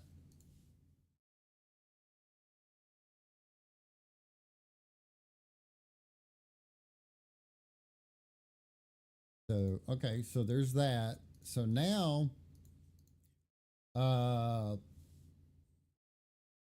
other than putting the embossings on the grips, I'm going to call them done. Um, so now on my next stream, I'm going to start the dissecting and cutting and gutting the frame, and we'll get the hammer and trigger made, and we'll start doing up some linkages and figure out, you know, how we're going to make everything move and where and how to put springs in. I like the idea of removing this tang and doing a cut box, um, like what the original part is. This box here that houses the hammer and the trigger all in it, and the lever is in the body itself. But this would allow me to actually use one of my rotational springs to hold the lever up closed, and that would be the spring action for it. And this box would allow me to work and put in springs in a lot of different orientations to where this box just gets slid up into the body, screwed in just like it's supposed to be. That would probably be the easiest way, especially for people when they're trying to build it, because they can put the trigger, the hammer, all it. Well, the hammer. How in the hell do you put the hammer? Hammer screw. Oh, once you slide the body in, you can see the hammer before you put the side panels on. So, anyways, yeah, on the next stream, um, save. On the next stream, I'm going to, like I said, gut this. We'll make the side panels probably first, and then we'll gut the inside of this, and we'll go ahead and start making the hammer and trigger and all the actual functional parts of it. But I think overall, this is pretty badass. The rear sight we'll figure out as we're figuring out the moving mechanisms, whether or not we're going to make the sight in this slide door up here actually move back and forth along its tracks. We still got to put the tracks up here. But yeah, pretty badass. Matter of fact, let me grab a picture and send it to James and them.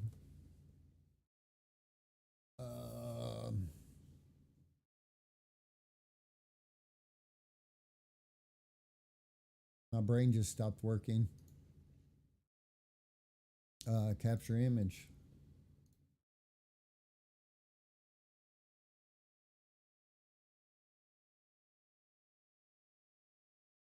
There it is. Cool. All right, everybody that was here and hung out, I appreciate the hell out of y'all. Hopefully, like I said before, this is going to start being a all the time thing, and I'm just going to start trying to stream as much as I can because it allows me to answer all the questions that I get emails and messages about. Um, it allow it really in a nutshell allows me to talk out loud like I already do, but I don't sound like a crazy person because I'm speaking supposedly to all you guys, and I'm not crazy because I'm not talking to myself. So anyways, on that note, I appreciate it, and everyone have a good one.